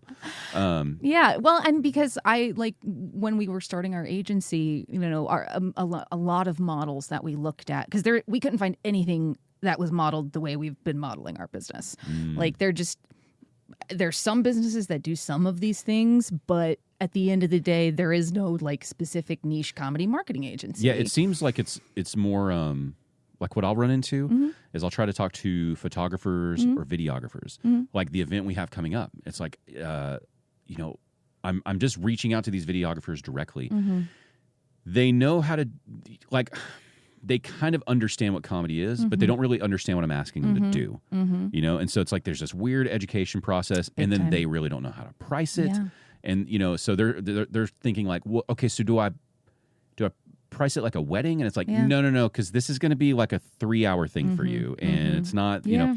In the same way with photographers, it's like there's been some photographers where I'm like, ooh, I really like their work. I wonder if they could do this. And then they'll send like a weird price structure where you're like, I don't want to tell you that this is too expensive, but I understand you're not really fully understanding what I'm asking. Like you don't know what you're getting into, so I see why you would price it this way. But if I try to go around that, you're going to think I'm just trying to cheap out. You know what I mean? And it's like, and I just have to go politely like, hey, thank you so much. Just don't think it's a good fit. It's like, it's not worth going that road of like, no, you're not going to do that much work. It's less. Yeah, absolutely. So I think you're right. There's not a model. They're all just kind of guessing on like, how do I price? Because even little things of like, yeah, I'd like to hire you, but I need to make sure you're not standing in front of the stage. And they're like, well, but how do we do that? I'm like, well, probably like a telephoto lens of some kind, some kind of zoom. But, you know, like, I don't want to tell you what to do. And so, I mean, even with that, like, we've been continually like fine tuning our products to, because even when we started the business, we were like, oh yeah, we're going to do like basically all independent style artists. Because we were originally, we weren't named Comedia. We were named Ellum Creative after Deep Ellum. Oh, okay. Because we were like, yeah, we'll do music, we'll do comedy, and then we'll do just like independent artists, like poets, artists, whatever. And then very quickly, it was like, we need to just emphasize and focus on comedy. This is our world. This is our people. And honestly, every single almost business book in the world will tell you to be successful, niche down, niche down, niche down, niche down. Interesting. And so we just said, all right, it's going to be comedy. What do we name ourselves? And then like middle of the night, it was literally like, oh, Comedia. It was right there the whole time. It was like such an exciting moment. Yeah. But so, you know, in doing so, we've been able to fine tune our products a lot so that, you can get photo coverage. Well, I was looking at your pricing structures where you're saying very specifically this package, we have this entry level pricing, kind of get you an idea of what we're doing. And so, but like for our photo coverage, as we've done this more and more, we've learned more and more about what comics actually need. Like it's not just, you don't just need a photographer on site. Like what you're looking for is, how are we going to celebrate the show we just had and the show we just took pictures of? And so that's why, like, if you book us for coverage, within 24 hours, we're posting a recap reel of your show. And we're calling it Afterglow, basically, because that's the most important moment, is the 24 to 48 hours right after that show. The timing of it. Yeah, when you're excited, your audience is excited, you're feeling excited, rejuvenated, everybody wants to share everything. And so because those are those little moments where you can go, oh, you missed this one. Guess what we have next month? Exactly. Tap into that if FOMO. If you didn't get this one, don't worry. Exactly. Yeah, I know. Exactly. And so like that kind of differentiates us from traditional photographers, because like Dane's doing the photos, I'm there, I'm taking pics, I'll massage your ego in the green room if you want, you know, like I'll tell you, like, you're going to be amazing, this is going to be great, and we'll just capture all the vibes. And you know what it sounds like? I don't know if you thought about it. It sounds like y'all have long-term ambitions of like management. Yes. Yeah. Yes, I would say that for sure. Yeah. Because I mean, really that's what it is kind of full service coaching of, you know, hey, 6 months from now we want to do this. So here's the groundwork we're going to lay. Definitely. You know? And just so many of these artists, not even just comics, just artists, it's like the thought of looking a year from now, what's my goal 1 year from now? Yeah. They're like, I don't work like that, man. I got my shows coming up. I do my thing. And it's like, totally. Yeah, but if you did plan, even if you have to deviate from the plan and change it a shitload, I don't get, but like, let's get a goal or two in mind. Yeah. Totally. You know? Absolutely. And I mean, that's why, like, yes, I love performing. I love my show. I love what it does for me. It's so awesome. But I love seeing somebody else succeed even more. I love being in a support role. I love watching you grow. I love watching little butterflies like spread their wings and fly. I mean, that's what's very exciting for me about going to open mics. Totally. It's like, it's terrible. It's so terrible. But then what happens is inevitably I go to one of these smaller shows in one of these smaller rooms, And it's like, is that person I saw like 8 months ago or something? And you're like, yes. oh, they polished that bit up a little Big bit. time. Whoa, that's something. Or like even just the like, oh, cool, they're sticking with it. They didn't bail out Totally. yet. You know? Even the growth I feel like I've seen in Yeah. so many of the comics in this scene in the last year or two is, I mean, I feel like I'm seeing them become comedians. Yeah. It's amazing. I'm sure you've seen it more in improv just because that's where more of your background is right now. But there's also that moment where when you're seeing these more entry-level shows or these showcases or these open mics where, man, it's like it's not even me. I don't even fucking know you. I feel creepy saying about what I'm about to say. But it's like when you see one of these people who you've watched struggle at like 10 open mics or something maybe, right? And then finally something worked and they got that real laughter, not the comic laughter. And you see that like little sparkle in their eye, like, I love it. and you're just like, there you go, kid. Oh And you're yeah. like- I know. but it's like, oh man, it's like, I saw how hard you worked for that Yes, laugh. Absolutely. And how bad it was before you got that laugh. Absolutely. And it really is, you're like, hell yeah. And then it's like, I don't even know you and I'm already hyped for you. Oh, totally. You know? And Totally. and so then you start, all of a sudden you're like, you know, I'll text somebody and be like, have you been watching so-and-so? And they're like, I'm like, what are they doing now? And they're like, actually, they got like 15 minutes. And you're like, really? Yeah. They got 15 minutes Wow, going? yeah. I'm going to have to go see it. But yeah, you do. It's like, you know, I don't know these people that well, but you Yeah. feel like you're invested in them all of a sudden. Oh, yeah, you know? totally. It's awesome. I mean, heck, like Kenny Lee when he had his headline show, like a it big felt deal. like Christmas morning. Like Yeah. I was just like, it was just so exciting, Yeah. and because I remember when he was kind of, you know, not starting, but like we were all kind of around the same places around the same time, and I remember seeing him at Mike's, and like we have some of our favorite pictures is basically this one bit that he does, and we have Dane's learned his bit so much now. Is that 'cause one where he's kind of walking? Yes, Yeah, I saw yes. that pic earlier, yeah. and like we've just seen him do it so much, and we've seen him change and grow, and I mean, I just love seeing them deliver their material multiple times because you see the work, You see the tweaks. exactly, the punch ups. Like I just love it so much, and so it's just I'm so excited about the direction that this comedy scene is going. It's pretty cool. It's very exciting. Well, and he's one of those. There's a lot of examples like that right now, like Kenny, where you know, what's working well for him is he is just unapologetically himself. It's like when I got to talk to him, he's a, you know, frisbee, ultimate frisbee player. Yes. And it's like a lot of people who would have that as a hobby would be like, well, you know, I got this thing. He's like, no, man, I like it. I'm pretty good at it. Yeah, be proud of it. And you know, what I noticed about him first before his jokes is I was like, all right, this guy's not being different with his fashion for the sake of being different. I feel like he just likes dressing like that. You know what I'm saying? Yeah. But his fashion is it's this weird, like, Totally. you know, it makes me think of Donald Glover, where he had a I see quote where that. he had a quote where he was like, when you die, you're not going to go, oh, thank God I wasn't cringe. You know, like you took chances. Totally. And so it's like, you know, I just picture Kenny, you know, buying a shirt and being like, fuck yeah, let's put this shiny camo shirt on or something, you know? Exactly. And he's like, I like it. And then whereas other people would be like, I don't know. Yeah. What's a crowd going to think? And it's like, what do you care? Yeah. Be yourself. Be yourself. Buy For the real. shirt. You For know? real, I wore like this like Tropicana like pantsuit when I hosted my show the other day, Yeah. and I was like, I don't know. If And you then can't wear it on stage at a comedy show, where can you wear it? people loved it. Where can you wear it? And it's like, what a great moment to let your personality stand out a little. Like, isn't that where you want people to go? Like, oh, she's a little feisty, huh? Exactly. Well, yeah, Miss when I was Tropicana over here. I was so nervous Let's see what about she's it. got. And then, like, even before the show started, an audience member was like, oh, I'm so excited you're going to be in this show because I saw you and you look so fun. Right. I think when it's like, look, if that's who you are, do it. If all you ever like to wear are black jeans and a black t-shirt, that's cool too. I just saw Jim Norton the other night. That's his thing, and it was awesome. But it's like, just do your thing. Yeah. You know, like if this group doesn't accept it, then Exactly. where are you going to go? You know. But yeah, he's that way, and I'm blanking right now.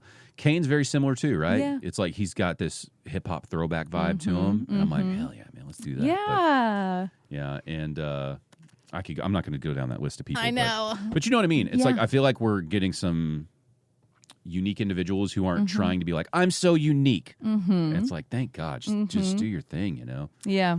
Yeah, I know. I always want to see more, you know? I want to see people push themselves further, go harder. Like, it's so fun. That's where I feel like I'm at with this show is I would like to be able to tell people to their face my opinion on how they could go. It goes back to my music days, right? It's like, I want to go flyer the town. I want to do this long of a rehearsal this many days a week, you know, because to me, the ultimate fun of that is when you do get on the stage and you're getting that feedback, right? And there's like so many of these comics that I don't know well, but I've seen their act enough where you want to like give advice, but I don't. But I'm not there yet. I'm an advice giver. But it's like, you know, well, my advice would be, it would come across, I want to be direct, and I don't want to hurt your feelings, but I want to be direct. Yeah, of course. You know? And I don't know that a lot of them are ready for that. Yeah. And in my opinion, that means you respect them. I think you know? I need to build some bridges Some and some respect where maybe they'll ask, and I can say, well... You know, I can start an advice line. I can preface it like, if you want to know, do you want to know though? Because I'll tell you. Start another podcast. Do you want to know? Like, no, because I mean, that's actually not a bad podcast premise. Like, do you want to actually know what I think about you?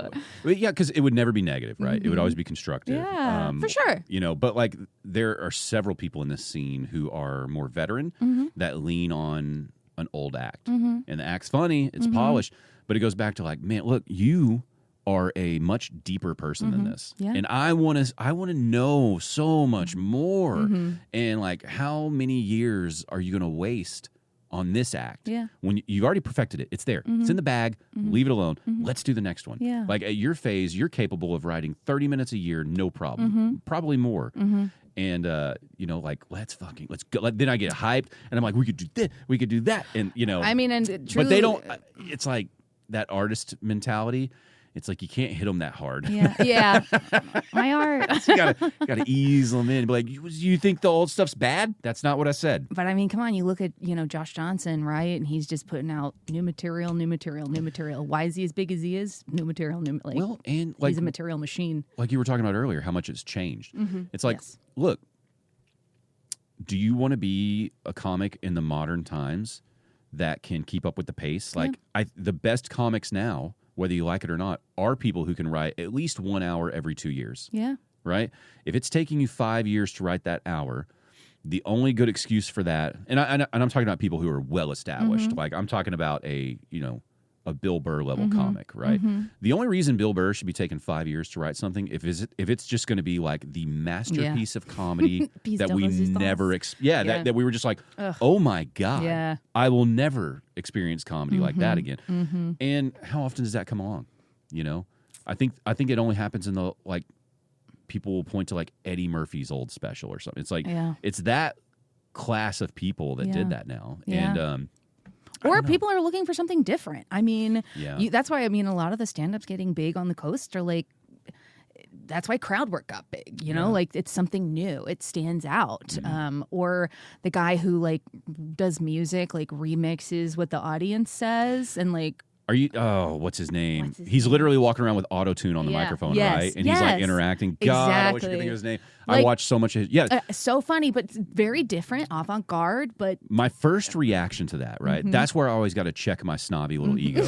Because my first reaction to that was like, this is funny, right? Yeah. And then my second reaction was like, oh, so he's a little gimmicky, and I'm hating, right? Now I'm hating on it. But then I watched 3 or 4 more clips, and I'm like, what am I hating? This is exactly because it's like I also like Dimitri Martin, and like that is that who it is? Yeah, Dimitri Martin. Yeah, where he's doing the flip book and everything. Oh, yes, okay, I was making sure I got the name right. I'm horrible with names, but yeah, it's like he's gimmicky and he's fucking hilarious. Totally. So it's like then I saw more clips, and then it's like you have to really come back and go, wait a second, the improvisation that he's doing here night after night, and I'm not seeing the same show over and over, and he's got clip after clip after astonishing clip. And it's like, now I'm thinking like, well, I guess I have to go see the show when he's here, because the Dallas show is going to be the Dallas show. Oh yeah, you know, and it's pretty incredible what he did because it's kind of the same as we were talking about with Jeff Dunham with the ventriloquist. It's like it's very niche. Yeah. Like even if you want to copy it, you're going to be able to do that. Yeah. But I mean, it feels authentic. It's not It is just authentic. It's you're bringing something new to the table, and if that thing is a gimmick, like if it's a successful gimmick. Yeah, if it's a good gimmick, I'm all in. Yeah, same. If it makes me laugh, it makes me laugh at the end of the day. I think the early trap I fell into kind of on this comedy journey, being more serious with it, and is you first kind of you get to know people, and because you're a podcast, because you're not a performer, you're not a threat, it's like everybody's really nice to you. You know what I mean? It's like, oh, you have a podcast, and it's like you've never even heard of it, you've never watched it. It can be horrific. Yeah, but they're friendly, right? For sure. Because you have something to offer, and so you're listening, and then you notice the clicks. And they have their opinions on who's hacky, who sucks, what's real comedy. That's not comedy. And it's like I almost had to stop. I have to stop listening to those people because then all of a sudden it makes me think like, well, should I be having people like that on my show? And it's like, well, fuck them. This is my show. Yeah. I'm gonna have whatever I want. Of course. But it's a trap, right? Of like that's not that. Yeah. And it's like, well, does it get laughs? Is it? Are they stealing it or is it real? Yeah. Then I think it works. You know. For sure.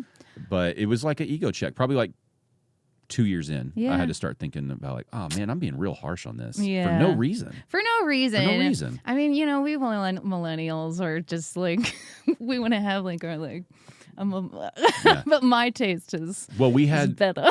Well, we had the best generation of like super artistic. I'm so different. We and, like, went through the hipster. Oh, you don't get it?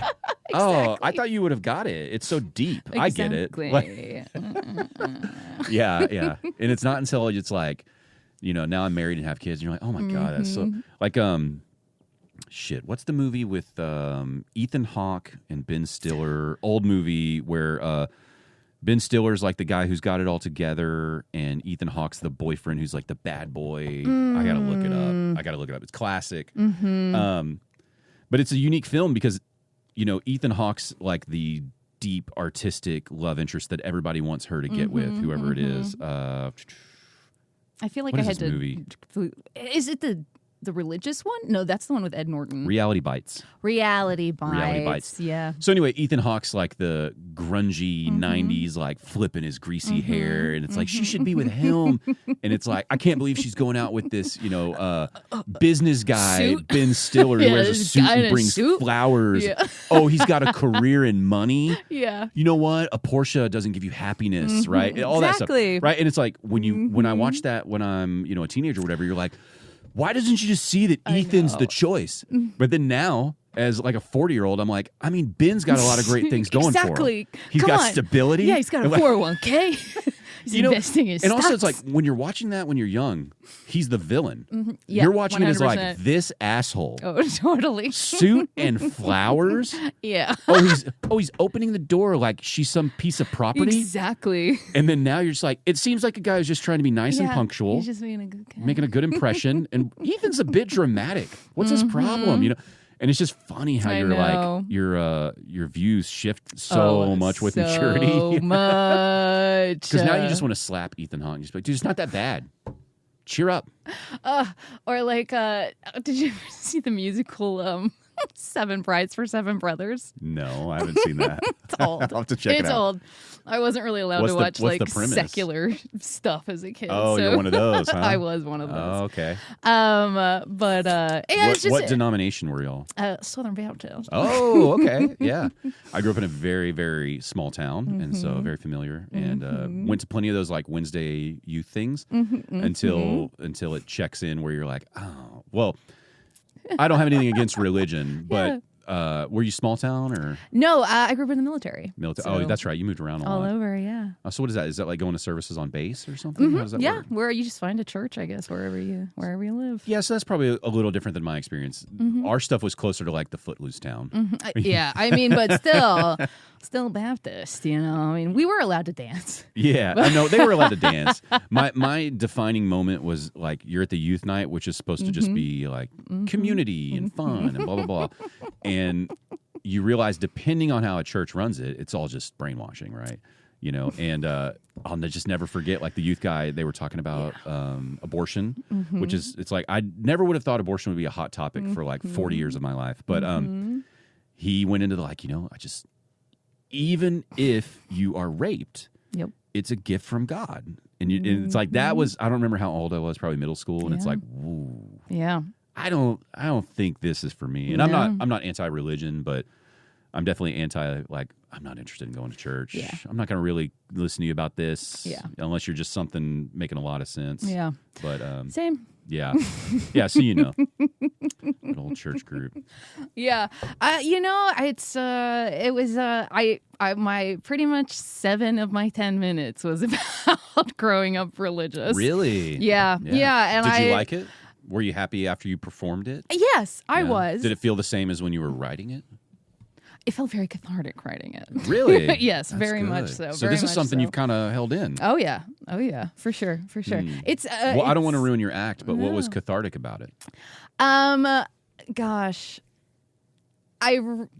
making fun of myself and making light of it all. You know, I always feel like comedy is such a gift in that way, and why so many people are comedians, because it is like a coping mechanism, or it like helps us put our life into a box that is now funny or interesting or whatever, you know. And were y'all, how deep were y'all? Were y'all going like every Wednesday, every Sunday? I used to be married to a pastor. Oh, okay. Very deep.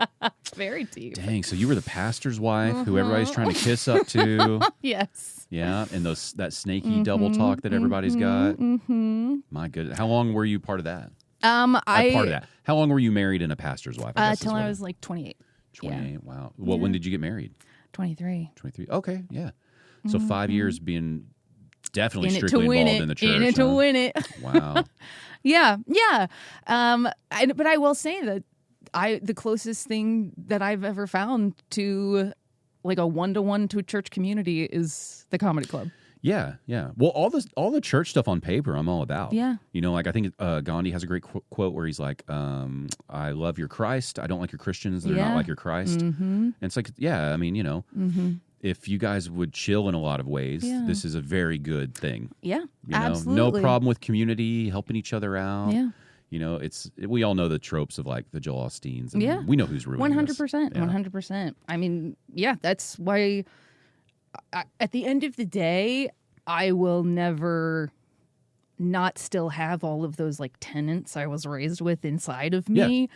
So in that way, my like guru is a religious figure, but those are also all tenets that have like guided me into voting the way I vote, and that doesn't always align with everybody else, right? Who, you know, but also that's the whole idea of like, well, first of all, like, who is it? Joe Rogan of all people, Mr. Polarizing Joe Rogan, which I like. I know people, whatever, but you know, he's got a great thing where he's like, look, whether you believe in God, heaven and hell, whatever, he's like, you don't know. None of us know. Exactly. If you're atheist, you don't know. If you're religious, you don't know. It's like we haven't got to talk to someone who died and hear them out yet. Yeah. So, like, you know, kind of just be cool about it. Yeah. Let people have their beliefs if they're not hurting people. Yeah. And, you know, I love astronomy. Yeah. And it's like, you know, when you start learning about the universe and the vastness of it all, it's like, you know, a black hole is a crazy thing. And I'm sitting here sometimes going like, well, maybe everything that goes into a black hole that never comes out becomes the start of another universe similar to our Big Bang. And I love it. It could be happening instantaneously because time is different depending on gravity. And it's like, yeah, that's starting to sound as weird as this guy said, like, so I made light. I made it all. And then I thought, you know what? We need some people there. Yeah. And it's like, you know, and just, it's like, I know that sounds equally as crazy. So it's like, you can't give a little grace to somebody. Yeah. You know? No, for sure. Right? 100%. And it's like, I think 100%. It's all, but again, the comedy part, I think that's why it seems like a similar group. But like I said, at the end of the day, none of them really take themselves that seriously, you know? And so, It's like, man, if y'all would do that too, if you would just get up there and go like, yeah, I mean, it's kind of crazy, the virgin birth thing. It is. I mean, we haven't really put it all together. I mean, that was I think one of my bits. Basically, Oh, really? Was not about that, but about realizing, in your mid to late 30s. I don't think Jonah actually lived inside a whale for 3 days. I'm too old to be making this realization. I just picture you're like an adult, and it's like, I don't know, you're like watching TV, you're eating some weird, like you're eating Fruit Loops, and you're just like, wait. That never. And you're looking around to make sure no one else saw you have the Pretty epiphany, like. Pretty much. Yeah. I'll just go and watch, all these nature documentaries and just cry and and then write. Well, and about like the Noah thing. It's like when you meet an adult that thinks Noah's Ark legitimately happened that exact way. And it's like, okay, look, I'll give you that I can't be 100% certain that's You're not right. how it went.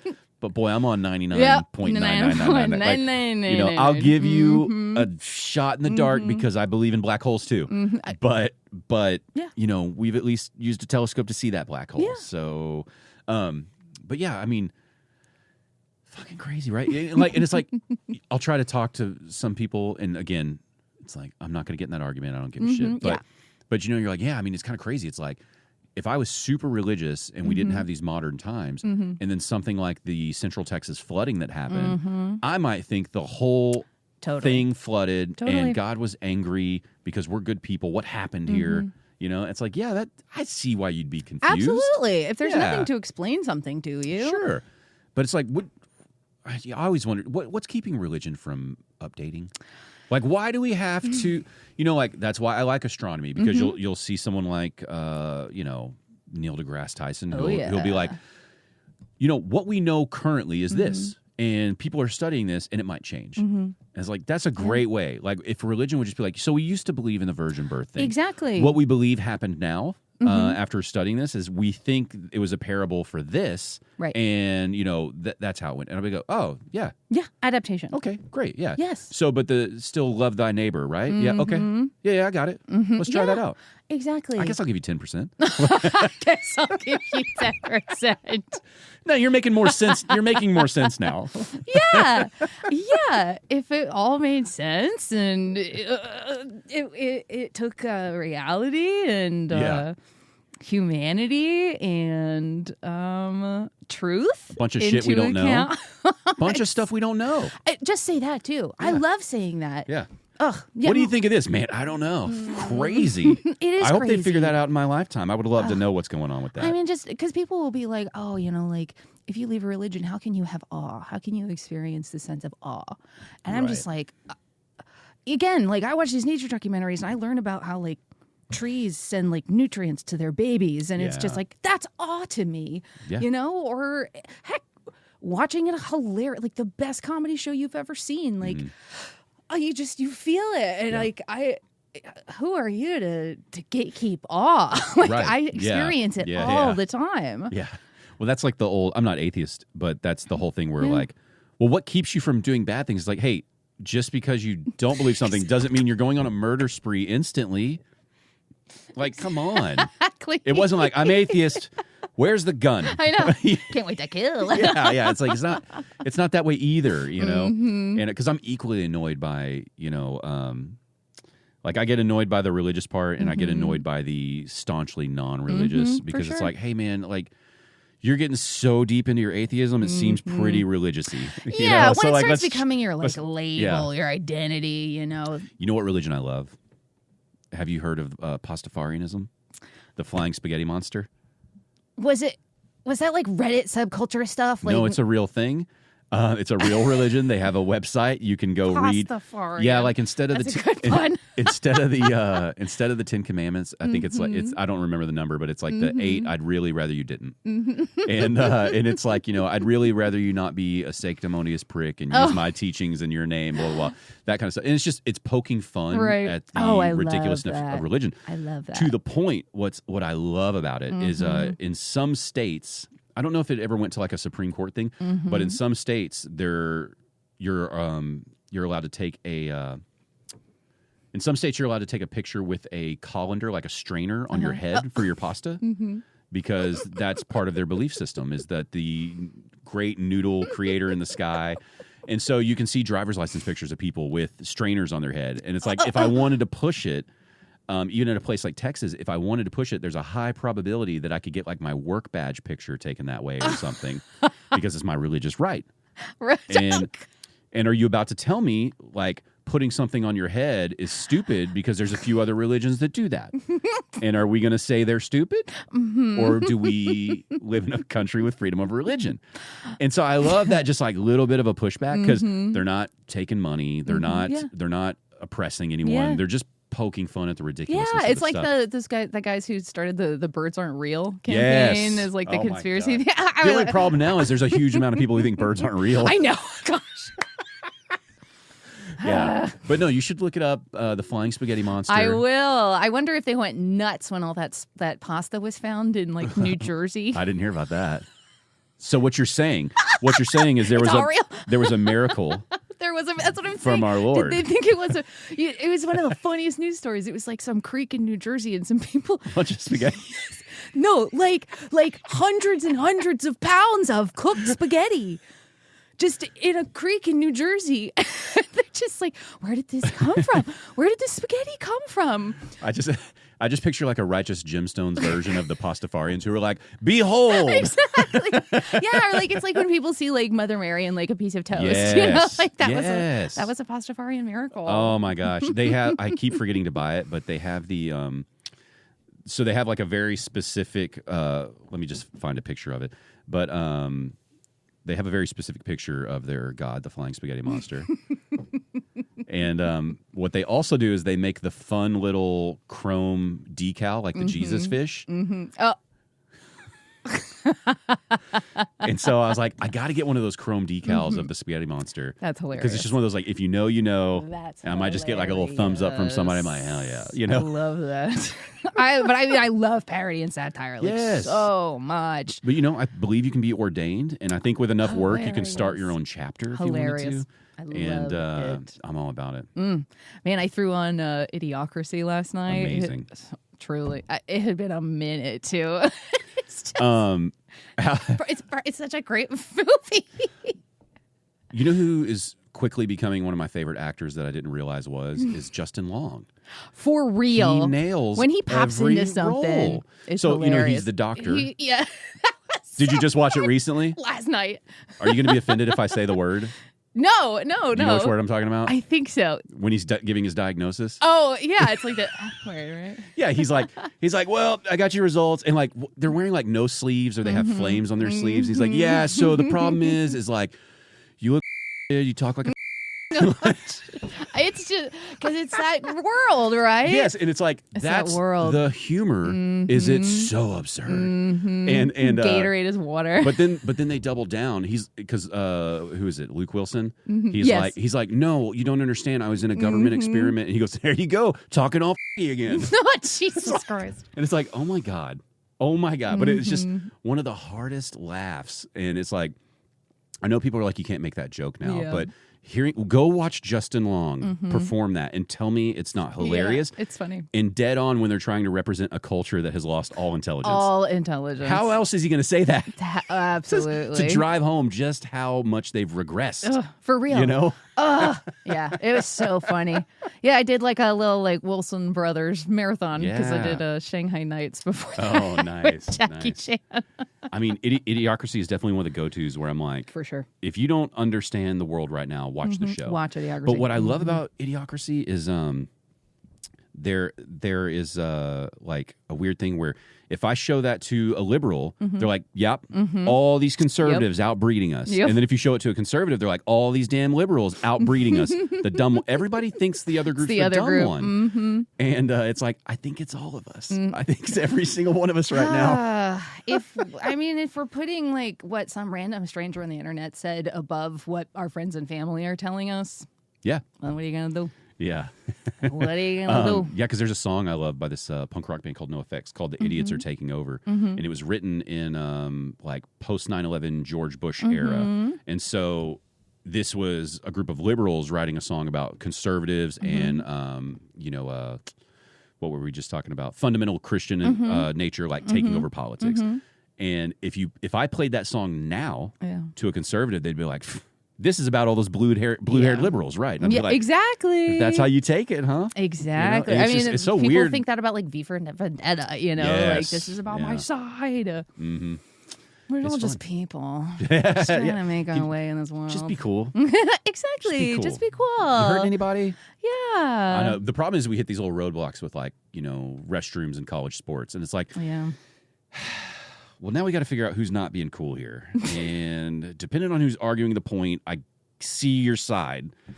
What are we going to do? Do we just have that's almost something you need 30 to take, single-stall bathrooms not even everywhere? at federal level, not at state level. Like that just should be like a community level. It feels case by case, right? Because it's like right when you're like, this person seems genuine. Like, again, I'm going to say this person seems genuine and honest. And right now, whether you're on the left or the right, you already picked who. Am I talking about the female athlete or the trans athlete? You're already made up in your mind who I'm talking about, and I didn't even specify. But it's like, there's people who are honest and true, and then there's people who are like manipulative and hateful, and they're like gaming the system. And it's like sometimes that's like that trans person might fit okay in this scenario, but this person's hateful and bigoted. And then in the other scenario, it's like, no, this person's gaming the system, and like that's totally uncool. And now these women are suffering from that. And it's like you really can't do a blanket thing on it. And if I have to choose anything at the end of the day, it's humanity overall. I think we all got to be a little more self-aware. Right? Like if you are, I don't know, I'm probably going to regret saying this in 20 years, so I really need to phrase it right.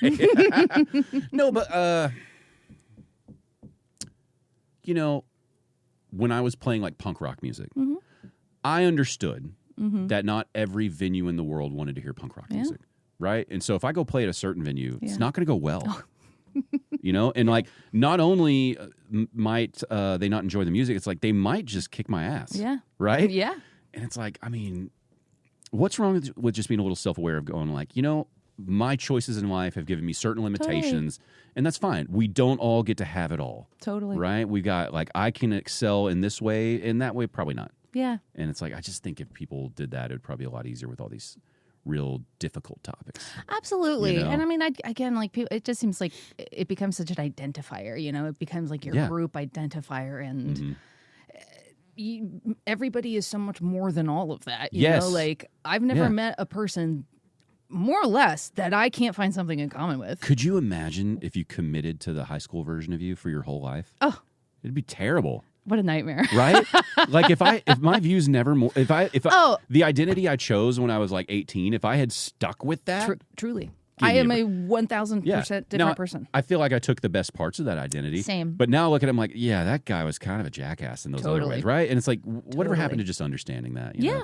I think I even heard somebody say something recently that was like, the worst thing you can do is not accept a label change. Right. Yeah.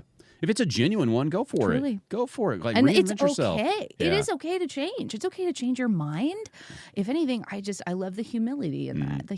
I love when people are willing to be wrong, when they're willing to open their minds and just be cool. And like we were talking about with the religion. It's like, if I die and there is a bearded white man in the sky, I'm going to go, son of a bitch. I know. Whoa. They had it right. I know they did it. That .0001. Jesus, they nailed it. They really got it. Well, egg on my face, huh? But, darn it. But, I'm also at the point. See ya in hell. Yeah, but I'm also to the point, too, where, like, if religion's real, because that's kind of what turned me off to some of the organized religion, is, baptism, right? It's like, all right, so all-knowing creator of the universe, Jesus Christ, who understands all your flaws and accepts them and is here for you, right? But all of a sudden, you're going to be like a teenager where it's like, if you don't say you love me, you're out. Exactly. You're out. Yeah. You say you love me. And it's like, well, that just seems like a person put that part in there, right? We all know that. And so it's like, I couldn't imagine this omnipotent, all-powerful being getting up there and just being like, but you didn't say you like me. Truly. And it's like, in reality, what you don't want to hear, what I think I believe, I don't know, it's like that person would probably see someone like Hitler Yeah. and just be like, whew, you had a rough go, huh? Really interesting choices, Adolf. Let's sit down and talk because you went a little off the rail. And it's like, that's a weird concept, right? Because we'd rather like, he burns in hell. Yeah. As he should, Gets his if it's real. comeuppance. Yeah, but it's like something that understood everything about the universe would understand how all your poor decisions led you to that thing. And it's like, I just don't think there's this hell and fire and brimstone bullshit. No. But I could die. And they'd be like, no, dude. It is. He's like, so here you are on your podcast saying it didn't exist. And where do you think you're going? Exactly. That's the 8th circle of hell. That's where we put podcasters. Yeah. You're, oh my God, what's that show? Your Pretty Little Face is Going to Hell? Have you seen I don't know it. I'll find it and I'll send it to you. Yeah. But it's a very like Adult Swim type show where you're like there's the devil and his minions and they're trying to like fill their quotas of souls going to hell. I think you might like it. But anyway, sorry, we went a little off track here. But yeah. All that to say, I really like Comedia. Thank you. No, I do. I really do love what y'all are doing. Like I said earlier, I think y'all are filling a gap that is very needed. I hope more comics take y'all up on it. Yeah. And now that I kind of see your vision of, like, I really loved what you said about the venues. Are you going to approach venues with that? Have you thought about doing that? Just going to them saying, here's what you need. More or less. I mean, we're really trying to create a strategy in that area. So yes, I think you should. Yeah. I mean, because we are already working with some clubs, and then we just want to grow from there. Because even the more established ones, like when I think about like even like Hyenas, Improv, these places that have been around. Yeah. You know, one of my favorites, Backdoor Comedy Club. It's like they've been a staple of this area for so long, and they have their crew over in Richardson. Yeah. They have people show up, they sell out their shows, but there's so much history there that's not ever being told. Yeah. It's like I hope they take someone like you up on the offer and get some history going there, educate the crowds. I know. Like it is. I mean, it's just such a rich thing to have in any scene. You know, is to have a vibrant comedy scene, and it's a sign of a healthy city. I mean, I ran into somebody who was it was like a city planner or something along those lines of Richardson. Yeah. Like they were the people who talked about like, okay, we have this intersection that we like to develop a certain way with certain stores. They weren't even aware that there was a comedy club in the town. Whoa. It's like, so how does the person working in the city on these businesses not understand that, you know? Yeah. So it's like there's still all this room to grow, you know? Yeah. And I mean, our focus is very much on like indie clubs, like independently operating clubs, just because a lot of the brands are already connected to arguably businesses with heavy marketing infrastructure already in place, you know? Yeah, but you know, you got to wonder too, like, do they do it well? Well, and how much I always ask, like, if you're not in the heartbeat of it all, like, should how the marketing can you be know? outsourced? You can't know. You know, I think the last thing I'll leave all this on is what I really I think we desperately need is a clear way of saying like these comics are past here and these comics are part of our club. Yes, exactly. Right? Where it's like, oh, if I go to that club, I have a good chance of seeing some of these people. I don't think we do that very well here. Exactly. Like on the inside, I think we know, oh, they do a lot of work at DCC. They do a lot at Hyenas. They do a lot at Backdoor, you know, but having a real kind of transparent system of like, this is what would make you a DCC club comic. This is what would make you a comedy arena comic, or what's the one up in Plano, Mic Drop comic. Yeah, where it's like, oh, you got past there, you're on the. But it's like if I really asked you about a lot of the clubs, like outside of DCC, where you know people, you really don't know. Like, oh, are they performing there a lot? Is that their spot? Yeah, it's not too clear, you know. Yeah, it's so funny and interesting these days. Like it's almost impossible for me to go to a show where I don't know somebody or I don't know one of the hosts of the features or whatever. But I mean, versus like, you know, you said you were on both coasts. It's like if you go to like the Comedy Store or the Cellar, it's very clear who's passed because you see these heavy hitters dropping in all the time to work on things, right? Exactly. And heck, that's something I would love to see more of in this scene is drop-ins. Well, why not? You know, why is it not happening is a great question. That's what I want them so bad. I want them so bad. Heck, I will say one of my favorite shows I've seen recently, it was a Don't Tell show, and they had a drop-in. And I loved it so much. I was like, oh, I'm in New York City right now. Like, this is amazing. And it was just so cool and fun. And it really impacted my experience. And it was Jesus Castillo, local. And I loved him so much that I bought a ticket to his headline show at DCC because of that moment. And so it's so exciting, even if it's a comic that was planned, just be like, we have a drop in or whatever. We weren't on the flyer. We got a guest. I know. Yeah, I think some of it, and I could be wrong. This is some of the stuff I don't know if I see correct, but I think a lot of it is there seems to be some of that classic comedy beef of like, this is my club, that's your club. It's like, man, I think a little bit of communication where it's like, hey, you have so-and-so headlining. Do they want to drop in on Thursday? Are they in town? And then we'll return the favor with so-and-so when they're in. Yeah, it's that's like fun. I think you had a little more. I don't think our comedy clubs are at a point where they're willing to do that now. I'm sure some of them. I'm sure some of them are, but I think as a whole, it's very like, this is mine, that's yours. We don't really want to talk to each other. Yeah, I don't know. And I don't know if that's like a whole extra level of like negotiation with like managers or agents or something. I don't know. Yeah, I but don't know either. I've got to talk to the guy in Fort Worth, and we're going to have some more owners coming on soon, and I'm hoping I can weave some of those in there and see. It's like, when doesn't that happen? Yeah. And then I can go, have I told you about Comedia and what they want to do to educate your crowd? But anyway, no, thank you so much. What's the best way for everybody to find you? You said mostly Instagram, right? Instagram, yeah. Our website is comediaclub.com. Instagram is We Are Comedia, We Are right? Comedia, yeah. We tried to get Comedia. Already taken? Yeah, we Do we need to go bust some kneecaps we or something? hunted this guy down and we like DM'd him, sent him the offer through like everything. We tried everything. He's probably not even using it. Is he? It was like some guy who was like archiving like eco-conscious articles or something. Like some kind of some kind of crazy old landing page, but wouldn't give it to us. So, but yes, Instagram, We Are Comedia. But it's okay. I have I'm a fan of pod because there you someone go. has I'm a fan of, and they aren't. I look at it and it's like I think there's like 4 pictures of their dog or something. And I was like, what is happening? Yeah. Anyway, Well, and then of course, you can always. We're always at shows and we're always at a club. So say hey. There you go. Well, thank you so much. Thank you so much. The I'm a Fan of podcast, music, comedy, and more.